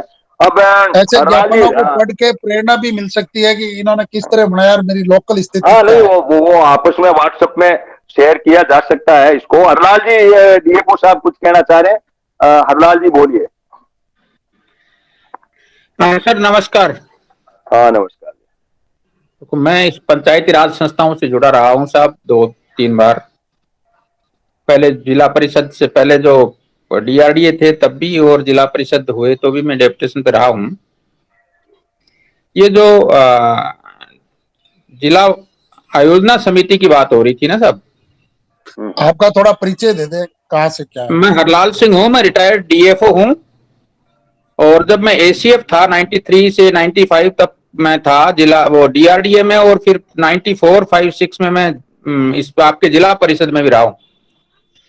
और मुझे जब बाद वाले अवधि में तो मुझे जिला परिषद में इनके पंचायतों के काम ही बताए गए थे, मतलब कैसे काम करती हैं पंचायतें, बीडीओ एंड ग्राम जो है ना पंचायत समिति स्तर के लोगों के काम करने के तरीके, और उनमें कोई इरेगुलरिटी जो उनको जांच वाँच करना, इस तरह के काम थे मेरे पास। ये जो थोड़ा सा मैं 2-3 मिनट लूंगा। कॉन्फिडेंस लेवल जो है ना उस समय, तो अब तो वीडियोज थोड़े पढ़े लिखे आने लग गए। पहले वीडियो जैसे लोग सिफारसी लोग आते थे तो कॉन्फिडेंस लेवल बहुत कम रहता था उनका, और वो ये जो पॉलिटिशियंस खोटे काम करा के उनको डरा डरा के वो दबाए रखते थे बुरी तरह से। स्थिति यह है कि ज्यादातर लोगों को पता ही नहीं है कि ये जिला आयोजना समिति है क्या। मैं पंचायती राज संस्थाओं के वीडियोज की स्थिति बता रहा हूँ सब। अभी वर्तमान स्थिति ये है कि लोग पढ़ते नहीं है इन चीजों को। पीआरए जो है, साहब ने कल जिक्र भी किया था, डीएफओ साहब ने, वहां जो कुमारामारी किसान फाउंडेशन के भरतपुर वाले जो हैं अध्यक्ष जी, पार्टिसिपेटरी रूरल अप्रेजल, इसके जरिए तय होता है कि कौन से गांव में कौन से काम होंगे और उनकी क्या प्रायोरिटी तय होगी। आज जो ये बाद में ये जो डिस्ट्रिक्ट लेवल का जो एक सीपीओ होता है, चीफ प्लानिंग ऑफिसर, वो सभी संस्थाओं को ये इन टाइम भेज देता है कि भाई आपको हम इतना बजट इस साल आएगा और उसमें से आप अपना काम बता दीजिए, और वो नीचे परकोलेट करते हैं। और वहां से लेके पंचायतों में भी कागजों में तो पीआरए हो रहा है, पंचायत समिति में उस पे उसकी प्रायोरिटी तय की जा रही है। उसका फिर जो जिला आयोजना समिति है वहां भी उसका डिस्कशन भी होता है बाकायदा, उसकी वो 4 मीटिंग कंपलसरी है, वो भी हो रही हैं। और बात यह है कि कोई गहराई में नहीं जा रहा है, कोई भी गहराई में नहीं जा रहा है। और ये स्थिति यहां तक की है, जो एक अनटाइड की बात कर रहे हैं वीडियो साहब, तो अनटाइड का मतलब वीडियो साहब चाहते हैं कि उनको पंचायत के लेवल पे 100 रुपया बजट हो तो सरपंच जी को पूरा पावर हो कि 100 को वो कैसे खर्च करें। ना ना, सरपंच जी से पहले बांध करके लिया हुआ है कि आपको ये तो काम करने हैं और ये इनकी प्रायोरिटी होगी और इतना इनका बजट होगा। तो ये हर सब कागज पे पूरी तरह बंधा हुआ मामला है, और इसको इसी संदर्भ में आपको देखना चाहिए। दूसरी बात आ रही थी, एक आई थी जो चुन्नी लाल जी सैनी की बात थी, और एक वो कोई और सरपंच जी थे सिकंदरा के, या कोई पंचायत प्रतिनिधि जो भी होंगे, वो कह रहे थे कि जो फंड्स आते हैं वो जो वहां से कलेक्शंस होते हैं उसके अनुरूप आने चाहिए। देखिए साहब कि इसमें मैं माइनिंग के बारे में जानता हूं, क्योंकि माइनिंग से संबंधित या जो एनवायरमेंट क्लियरेंस से संबंधित कमिटीज का मैं एक्सपर्ट मेंबर रहा हूं डिस्ट्रिक्ट लेवल का, और उससे पहले रिकमेंडेशन कमिटी होता था उसका भी मैं एक्सपर्ट मेंबर रहा हूं। मैं पोस्ट ग्रेजुएट हूं, एनवायरमेंट का गोल्ड मेडलिस्ट भी हूं। तो ज्यादातर लोगों को पता ही नहीं है कि जो फंड्स जो हैं, जो पैसा कलेक्ट होता है माइनिंग के जरिए, उसका कुछ परसेंटेज तय होता है और डिस्ट्रिक्ट लेवल माइनिंग फंड के रूप में वो वापस उस डिस्ट्रिक्ट में ही आता है। और उसमें प्रायोरिटी ये तय करनी होती है कि वो काम उसी इलाके में माइनिंग से जो हो गए नुकसान पर्यावरण को और उस इलाके में, उसके डिटेल्स देख ही लिए जाएं। मुझे इतने सारे वक्ता आप आए तो उनमें से कोई से ये बात आती जो मैं बता रहा हूं तो अच्छा लगता, लेकिन ये बात नहीं आई। इसका मतलब मुझे लगता है कि इनको पता ही नहीं है, न वीडियोज को पता है और न दूसरे पदाधिकारियों को पता है। सरपंचों को पता होने की उम्मीद भी नहीं कर सकते, क्योंकि 5 साल के लिए आते हैं और चेंज और कर देते हैं, सिस्टम ऐसा हो गया। सिंह जी, हम तो तनख्वाह लेते हैं, ये कायदे कानून नहीं पढ़े, ये पहली बार अभ्यास चल रहा है। मैं इंटरवेंट करूंगा। ये डीएफएमटी का जो भी मिनरल्स फंड होता है ये तो कलेक्टर के कंट्रोल में होता है, और उसमें आर्बिट्रेशन उस लोकल पंचायत को क्या अथॉरिटी मिली, कलेक्टर को हरलाल जी आप मेरी बात सुनिए, कलेक्टर कुछ नहीं होता। कलेक्टर तो पूछता है आपसे कहाँ काम करने हैं, पंचायत से नहीं पूछता। इसके लिए अजी कैसे नहीं पूछता अजी काम तो अल्टीमेटली पंचायत में ही होने हैं, पंचायत से कैसे नहीं पूछता? नहीं हरलाल जी सुनो, देखो ये मैं लड़ाई लड़ चुका हूं। कलेक्टर इसका चेयरमैन है, सांसद ने लोकसभा में ये बात उठी, सांसद ने कहा कि मुझे नहीं पूछा जा रहा है, कलेक्टर साहब हमें नहीं पूछ रहे हैं, तो सरपंच तो कहाँ टिकता देखिए ही कहाँ साहब, वीडियो कलेक्टर होता है। साहब सांसद को मीटिंग में बुलाया जाता है, कंपलसरी मेंबर है, हाँ, वो नहीं आता तो वो नहीं पूछेंगे, बुलाते नहीं हैं, आता तो नहीं लेकिन पूछेंगे साहब, ये कोई बात थोड़ी हुई ना। I don't agree with you. सुनो आप देखो, हाँ, बताइए। ये जो है ना, ये रोक के लिए इन्होंने क्या किया कि ये हनुमान जी सबको अपने विचार रखने दो। हाँ, नहीं इसका डिस्कशन नहीं कर रहे हैं, अपने विचार, इनके विचार जो मैं सुनी वो सबमिशन कर रहा हूँ। ये हरि सिंह जी कह रहे हैं उस बात में भी दम है, आप में भी दम है कि बात तो है, लेकिन इसके अंदर इन्होंने क्या किया कि वो रोग है ना, वो माइनिंग से जो रोग फैलता है, उस रोग के अंदर डाल दिए पैसे ज्यादा तो इन्होंने कि तुम ऐसा करो कि इस रोग को ठीक कर लो। पूरी छूट है, आपको पूरी छूट है। वहां पर माइनिंग का ऑफिसर भी होता है, फॉरेस्ट का ऑफिसर होता है, पंचायत समितियों के पीआरआईज भी होते हैं। पीआरआईज में जब आपका रिप्रेजेंटेटिव आ गया, जिला परिषद का सीईओ आ गया, तो आपका ग्राम पंचायत आ गया। आप वहां ग्राम पंचायतों का मेला थोड़ी भरवा सकते हैं जब कलेक्टर मीटिंग ले रहा है। तो आपको ये तो सोचने की बातें हैं साहब, ऐसी बातें नहीं चलेगी। आपकी जो बातें हैं ना ओवरऑल, उसमें किसी भी बात में कोई भी दम नहीं होने के कारण से मैं तो इसको पूरी तरह खारिज करता हूं। आप वीडियो को कम से कम नॉलेज तो ये होना ही चाहिए कि हमें क्या करना है, कैसे होगा और हम क्या कर रहे हैं और इससे क्या हो रहा है। वीडियोज ऐसे सोच रहे हैं अभी तक कि भाई हमें जो नॉलेज लेवल है उसको आप आगे बढ़ाओगे, तो कहते तो आना सीखना पड़ेगा, नहीं तो आगे कुछ नहीं होगा। कुछ नहीं होगा आपके रिप्रेजेंटेशन से, अगर आपको देना ही नहीं आता तो। आपको नॉलेज तो होना जरूरी है। किताब पढ़िए आप, पहले तो ये पढ़िए कि ये प्लानिंग में तो कल जो आपने एक शेयर किया था मुझे, वो क्या था ऑडियो, तो उसमें तो कहा था कि राजस्थान में है ही नहीं समिति, तो वो इसके लिए मैंने दूसरे किसी सीपीओ से जो चीफ प्लानिंग ऑफिसर साहब उससे बात करके उसका ऑडियो पे भेजा था। तो थोड़ा देखिए साहब, थोड़ा पढ़ना पड़ेगा। कोई ढंग का वीडियो हो तो मैं बात कर सकता हूँ साहब, जिसको नॉलेज हो। चलो ठीक है अरनाल जी, आपकी बात सुनिए, ये पहला प्रयास है। दूसरा प्रयास है अपना इस राज्य आयोग और इनके फंक्शनरी पे एक टीम बना शुरुआत की गई है, तो अपन इन कमियों की जांच की बजाय सुधार पे बात करें कि इसको आगे कैसे बढ़ाया जाए। अरे भाई साहब, सुधार ही सुधार। सोन जी मेरी बात सुनो, नॉलेज तो होना ही चाहिए। आप क्या कहना चाहते हो ये आपको पता तो होना ही चाहिए, नहीं तो क्या आगे कह पाओगे। मैं कोई आपका दुश्मन थोड़ी हूँ। मैं ये जो कमेटी है इसका शुरुआती सदस्य हूँ और बात करता हूँ, गहरी से सुनता भी हूँ, जरूर कम हूँ। सुनो लाल सिंह जी, मेरा निवेदन सुनो। मेरी 35 साल की सर्विस है, मैं अध्यक्ष हूँ यूनियन का, लेकिन मैंने कभी राज्य वित्त आयोग इनकी गाइडलाइनों को जिस तरह से आप एक्सप्लेन कर रहे हो वैसे गहराई से हमने नहीं पढ़ा, तो सरपंच और प्रधान प्रमुख क्यों पढ़ेगा? जब राज का नौकर नहीं पढ़ रहा है तो वो 5 साल के लिए आने वाला कब और कितनी देर में पढ़ पाएगा? ये कमजोरी हमारी जो नौकर सही है। मैं ये बात मैं आपको कह रहा हूँ सोनलाल जी, मेरी सारी बात आप पे है। दो वीडियो बोले थे उनपे, ये हमारी पढ़ना चाहिए, आपको पढ़ना चाहिए, नहीं तो आप हमें क्या खा पाओगे जब आपको क्या आपको। मैं आपको कह रहा हूँ आप पहले पढ़ के आइए यहाँ पे। ट्रेनिंग नहीं, आप ट्रेनिंग दे रहे हो। आप पंचायत समिति है, 29 अधिकारों की बात हो रही है, आप यहाँ पर लीडर हो।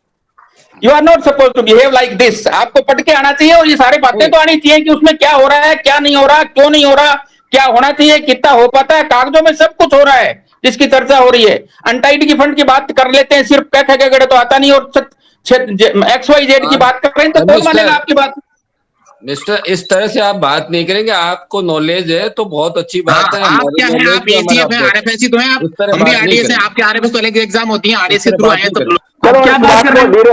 वीरल मत करिए। देखो अरनाल जी अपने अरनाल जी दूसरे को जो है 100 के बीच में रहेगी। अरनाल जी ये मुद्दा ही नहीं है।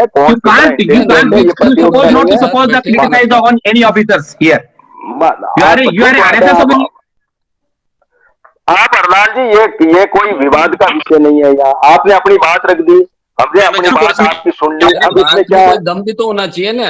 वाजिब इनको पता नहीं माइनिंग फंड कैसे रेगुलेट हो रहा है, किस तरह से बात ये नहीं है। बात आप उन्होंने आप ये बताओ, अगर ये बात 5 साल 10 अगर यही बात है तो आप फोर्थ फाइनेंस कमीशन की रिपोर्ट देखिए। फोर्थ फाइनेंस कमीशन की रिपोर्ट नहीं नॉलेज आज मुद्दा ही दूसरा है। सारे मत बोलो। अरे अरनाल जी ये प्रतियोगिता नहीं है यार, आप कहाँ बात ले गए? हम आज बैठे हैं कुछ ज्ञापन तैयार करने के लिए और अपने प्रतियोगिता में उलझ रहे हैं। ये मुद्दा ही नहीं है।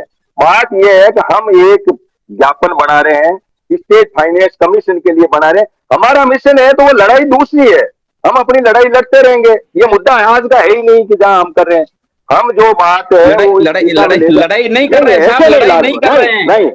नहीं, you are criticizing the post. No, you are not supposed to criticize anyone here. You are not supposed to criticize anyone. आप इस तरह से It's not your department. You can't supposed to be like behave like that. No, आप ऐसे you can only issue raise the issues only. You can't criticize any cadre. No, it's not your power. आप पारिक साहब आप शांत रहिए, हम Daryl नहीं करें। आप देखो मुद्दे पे आते हैं अपने, देखो अब एक अनूप जी मुद्दे पे आने की हो रही है और कुछ नहीं है, और मुझे क्या मतलब है? हाँ तो यार आप उधर ले जा रहे हो, गलत ले मैं आपको बताता हूँ, की रिपोर्ट देखिए। आपको प्रतियोगिता नहीं करनी यार, पारिक साहब रुकिए ना आप प्लीज यार। नहीं सर, मैं तो एक बात कह रहा हूँ, खाली एक बात, इन्हीं की बात पे बात कर रहा हूँ। अरे आप मत कहिए भाई, प्लीज आप रुक जाइए प्लीज, मैं कह रहा हूँ आपको हाथ जोड़ के कह रहा हूँ यार, बिना नहीं सर, मैं कोई प्रतियोगिता नहीं कर रहा हूँ। नहीं आप मुद्दे को डीरेल मत करिए, मैं ला रहा हूँ।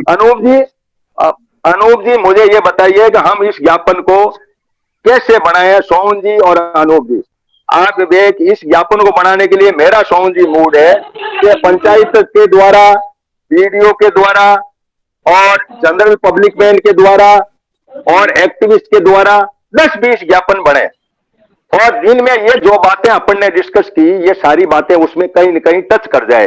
मुद्दा नंबर 1 तो ये हो कि ज्ञापन बने, एक दूसरे को व्हाट्सएप में इन ज्ञापनों को हम शेयर करें, एक दूसरे को भेजें, जैसे आपने अपना बनाया अपने अपने दिमाग और अपने अपने माइंड से, अपने अपने तरीके से। ये तो एक वर्चुअल मीटिंग। माइक बंद करना तो हनुमान जी, टीकूराम जी का माइक बंद करो। ये तो बीमारी है यार,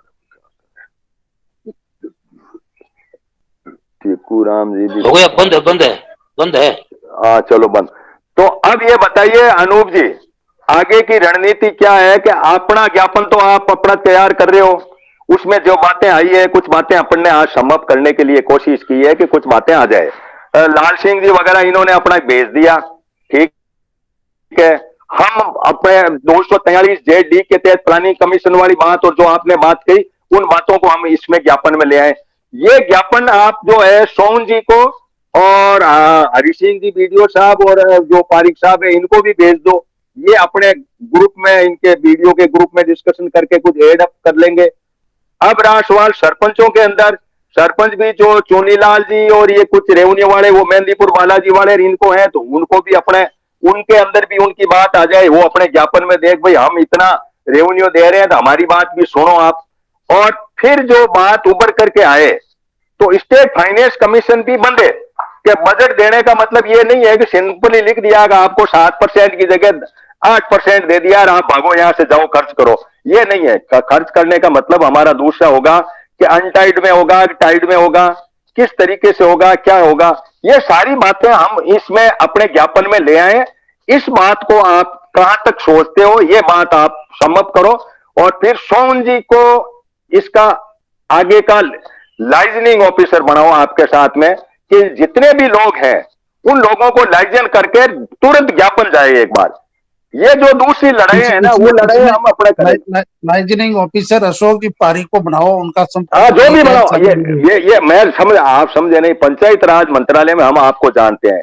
आप वीडियो को बनाओ, सीओ को बनाओ, किसी को बनाओ, आपको अपने 5 आदमियों की कमेटी बना करके इस तरीके से करके हमारे साथ में जो है ये अनूप जी हैं, लाल सिंह जी हैं, जो भी हमें उपलब्ध होंगे वहां जयपुर में, हम जो है नजदीक में होंगे वो ज्यादा जा पाएंगे।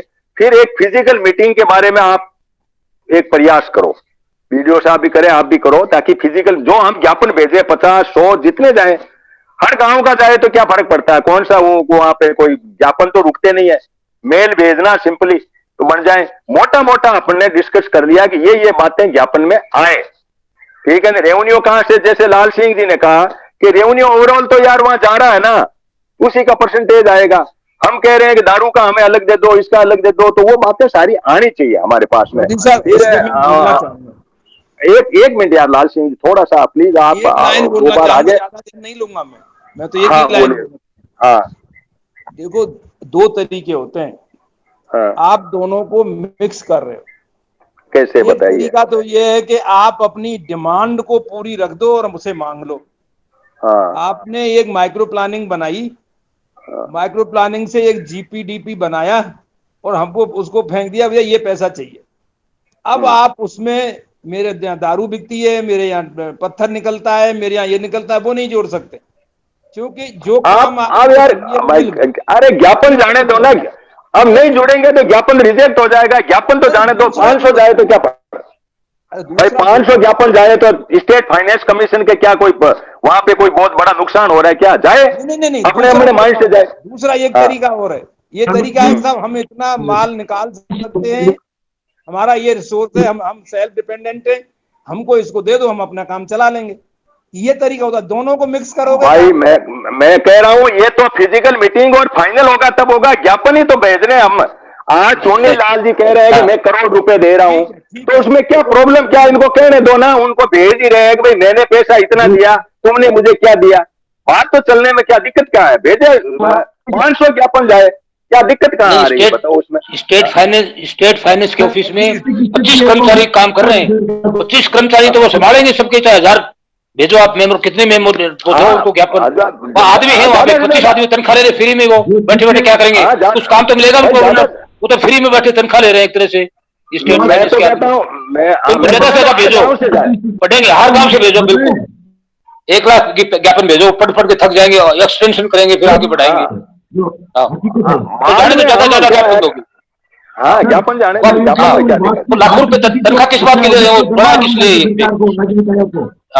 वो तीनों नेताओं को बनाएंगे, आगे से नेताओं को नहीं बनाएंगे, फिर उनके रिटायर्ड जज को बनाएंगे सदस्य। बिल्कुल हम जो नेताओं को पढ़ना आता ही, वो नेता खुद ही नहीं जानते, जो कांग्रेस के बना दिए, बीजेपी का बना दिया नेता सदस्य, हम तो नेताओं की बजाय आर पार की लड़ाई लड़ो उनसे, ज्ञापन भेजो, ज्यादा से ज्यादा भेजो। बिल्कुल सही बात। हाँ चलो अनूप जी, अब आप बताओ, अब बताइए अनूप जी क्या कहना चाहेंगे आप? सर मेरा पहला तो प्रस्ताव ये है कि जितने भी अपने साथी है उनका एक व्हाट्सएप ग्रुप बना दिया जाए, जिससे चीजें एक दूसरे तक जाता है। ठीक है सर, ये तो सोहन जी बोलो, व्हाट्सएप ग्रुप के बारे में बताओ अनूप जी को। अनूप जी आपके नंबर मैंने पब्लिकली शेयर किए हैं, परंतु अभी आप बोले तो ये सारे लोग लिख ले। चलिए सर, मेरे नंबर है 7014 245 778। दोबारा बोले सर, मैं दोबारा 7014 दोबारा बोल रहा हूं मैं, 7014 245 778 7014 245 778। ये जो अभी सुन रहे हैं वो सारे इनसे जुड़ जाए।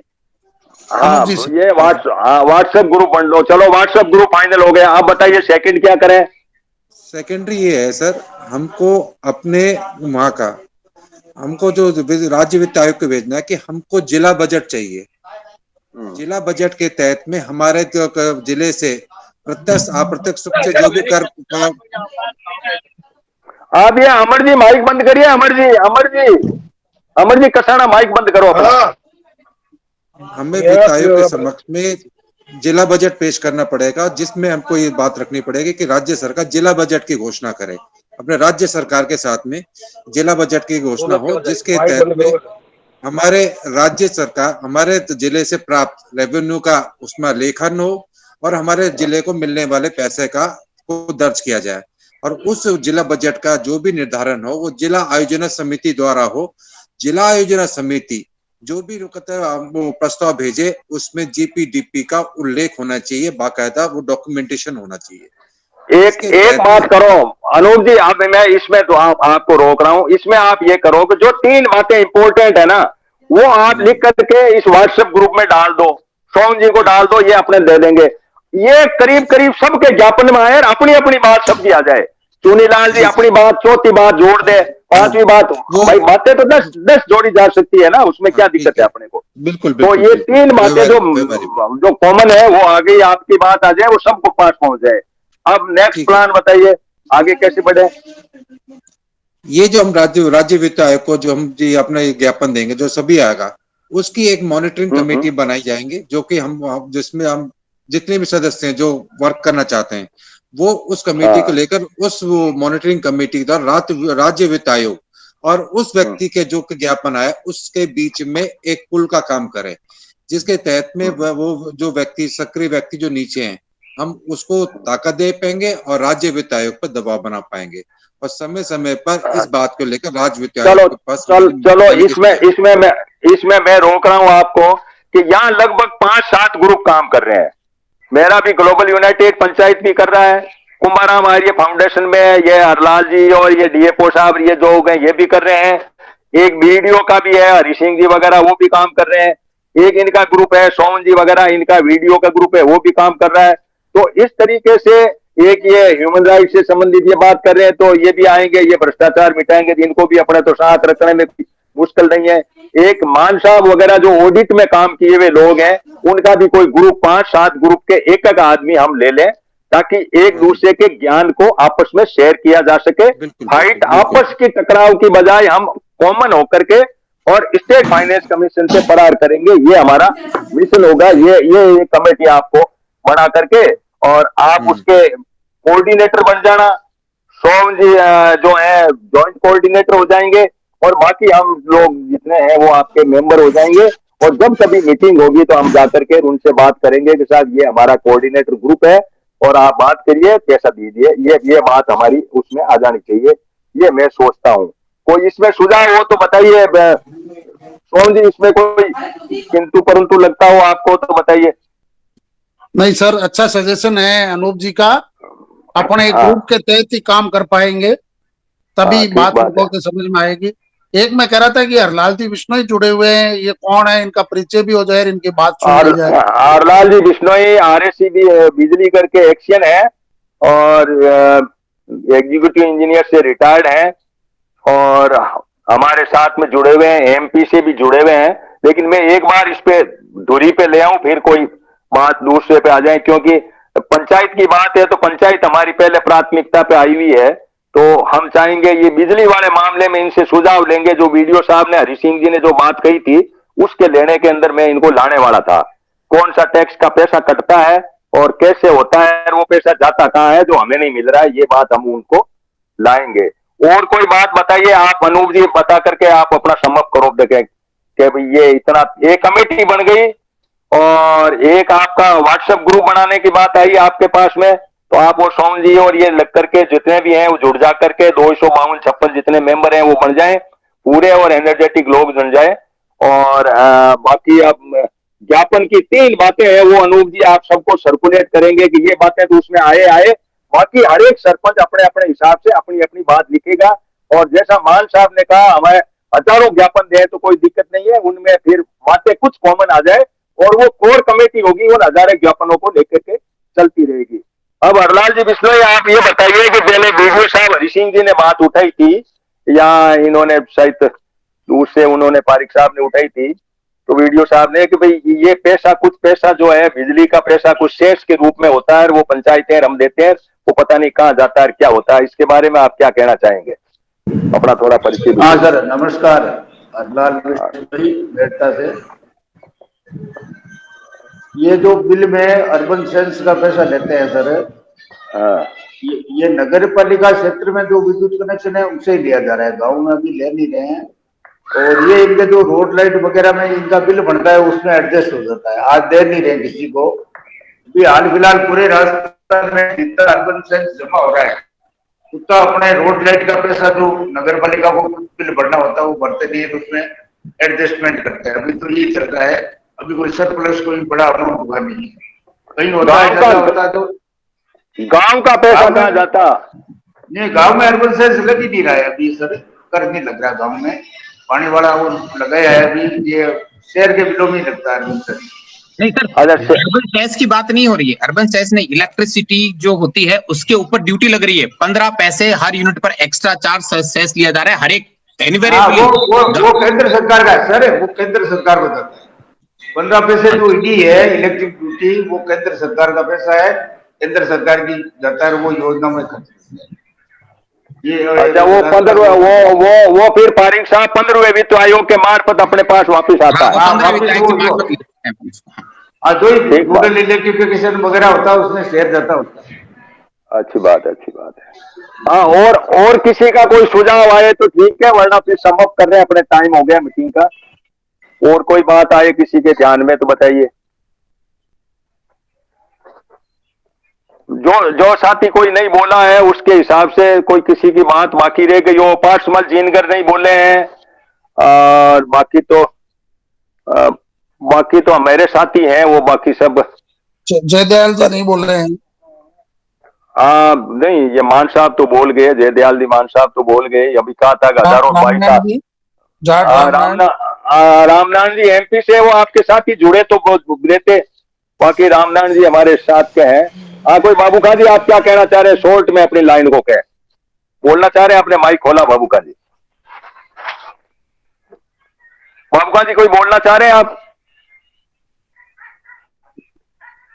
चलो चुनीलाल जी, आपकी कोई बात हो तो फटाफट रख दो, आप अपना ज्ञापन बनाओगे और लोगों से भी बड़ा बोलिए।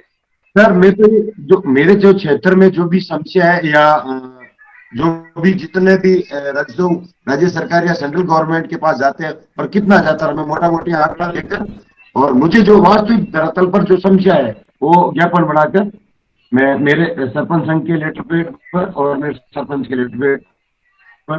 नहीं, ये हरी सिंह जी है क्या? हरी सिंह जी, इनकी प्रॉब्लम आप शायद पारिक साहब इनकी प्रॉब्लम है कि जोधपुर जेडीए ने इसके गांव को घेर रखा है। ये क्या इनका क्या बीमारी फैल गई है कि ये कुछ टैक्स वैक्स पंचायत के आता ही नहीं, वो जमीनें बेच रहे हैं इनकी।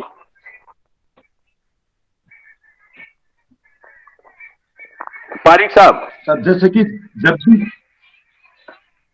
भाई जोधपुर जेडीए ने, हाँ बोलिए पारिक साहब, जोधपुर जेडीए ने इनके गांव को कवर कर रखा। पारिक साहब बताइए।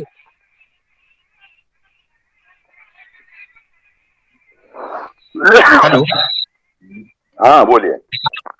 हाँ, जोधपुर जेडीए ने जो गांव को घेर रखा है, और जो बाउंड्रीज की जो जहां तक बात है, और उसमें जो क्लैशेस हो रहे हैं, वो जोधपुर जेडीए के नहीं, सभी जगह के हैं, जयपुर में भी है इस तरह की समस्याएं, और ये प्रॉब्लम है। तो इसलिए एक यूनानी मसली इस संदर्भ में हमको बात अलग अलग टुकड़ों में बात नहीं करके सभी का इकट्ठा करके हम एक बात हमको रखना चाहिए कि हमारा ज्यूरिडिक्शन जो है उसको बाइफरकेट करके हमारे जो एंटाइटलमेंट सबको अलग अलग राइट्स हमारे होने चाहिए।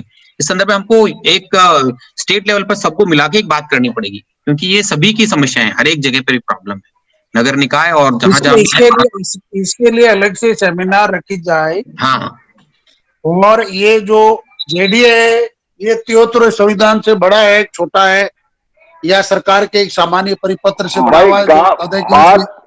बात सोमन जी ये है कि गांव की जमीन है, जमीन का कब्जा गांव के पास है, कृषि का विषय और जमीन बंजर है, चाहे कुछ गांव के पास में, तो जेडीए की जो बीच में टांग है। सर, ये जेडीए इस तरह से है जैसे पुलिस के पास 151 में शांति भंग करने का अधिकार है ना, राह चलते को बंद कर दे, वैसे ही जेडीए दादागिरी से पंचायतों की जमीन कलेक्टर के मार्फत अपने नाम रेवेन्यू रिकॉर्ड में दर्ज करके जो 73 संविधान संशोधन के विपरीत बेच रहा है। तो इसके लिए क्या लड़ाई लड़ी जाए, पीएलआई लगाई जाए, या इस जेडीए को नील एंड व्हाइट घोषित करवाया जाए? इसके लिए जयपुर, जोधपुर और नगर पालिका क्षेत्र का जो पेरी एरिया की पंचायतें हैं, उनके साथ बैठ के, एक्सपर्ट लोगों के साथ बैठ के अलग से रणनीति बनानी पड़ेगी। ये जेडीए वाली जो समस्या है वो गांव की नहीं, शहरों की भी है। जैसे चौमू नगर पालिका है, लेकिन उसका क्षेत्र उन्होंने जेडीए में कर रखा है, तुम्हारा जेडीए काम करता है पूरा, वो बेचता है, सब कुछ वो करता है। ये सभी की प्रॉब्लम, नगर निकायों की प्रॉब्लम है ये सभी। नहीं, ये जेडीए अशोक जी कोई कानूनी टाइटल है कि ये कोई परिपत्र से बना हुआ थानेदार है? नहीं, कानूनी टाइटल तो उससे बना हुआ है, वो एक्ट में उससे बना हुआ है बाकायदा विधानसभा से, लेकिन उसको 73-74 से ऊपर नहीं हो सकता। वो संवैधानिक संस्था नहीं है, वो एक वैधानिक संस्था जरूर है, पर संवैधानिक नहीं है। बिल्कुल, ये मैं कह रहा था कि 73 से ऊपर नहीं हो सकता। इसके जो आपके नगर पालिका के और पंचायतों के जो एक्सपर्ट है ना, वो इसकी अलग से स्टडी करके इस वैधानिक संस्था को संवैधानिक के नीचे। चलो ठीक है, तो और कोई विशेष बात नहीं है, मैं मीटिंग ओवर करूं तो ये अब आपको, हाँ, अब अनूप जी आपके कोई दिमाग में बात हो सोन जी के लिए, मेरे लिए, पारिक साहब के लिए, मान साहब के लिए, किसी के लिए भी हो, तो आप बताइए कि ये काम आप करो। अनूप जी, या कोई सरपंच साहिबान को कहना हो कि उस हिसाब से, क्योंकि अब मिशन को फटाफट स्टेट फाइनेंस कमीशन का चैप्टर तो क्लोज करे, फिर आगे की लड़ाई आगे लड़े। सर जो ये व्हाट्सएप ग्रुप बनेगा उसके अंदर हम ज्ञापन की पूरी तैयारी कर लेंगे, जिसके तहत में सभी लोग अपने अपने अलग अलग व्हाट्सएप ग्रुप को, क्योंकि जो उसमें ग्रुप जो व्हाट्सएप ग्रुप पे जब हम ज्ञापन बनाएंगे साथ ही उसको अन्य व्हाट्सएप ग्रुप पर भी शेयर कर सकते हैं और वहां से भी उसको ज्ञापन को 15 पैसे के पोस्ट कार्ड पे भी लिख के भिजवा सकते हैं। ठीक है फिर ये ठीक है सर। तो अभी ठीक है सोम जी, फिर आप कोऑर्डिनेट करेंगे, पारिक साहब है, हरि सिंह जी है, ये पंचायत से जुड़े हुए लोग हैं, और हम जो एक्टिविस्ट लोग हैं वो अनूप जी के साथ अटैच है ऑलरेडी पहले से ही, जितने भी मान साहब है, लाल जी है, डीएफओ साहब है, सब हम इनके साथ अटैच ऑलरेडी हैं। आप पंचायतों वाले करके ये 5-10 ग्रुप एक साथ मिलेंगे तो कोई न कोई इसका रास्ता निकलेगा। तो सभी को आने के लिए धन्यवाद। आज काफी कुछ बात हुई, ज्ञापन की तैयारी हो गई, लगभग पूरी हो गई, और फिर हम आगे की फिजिकल मीटिंग के बारे में सोम जी आप प्रयास करेंगे, ये अंतिम वाक्य है मेरा। और आप जब भी आदेश करें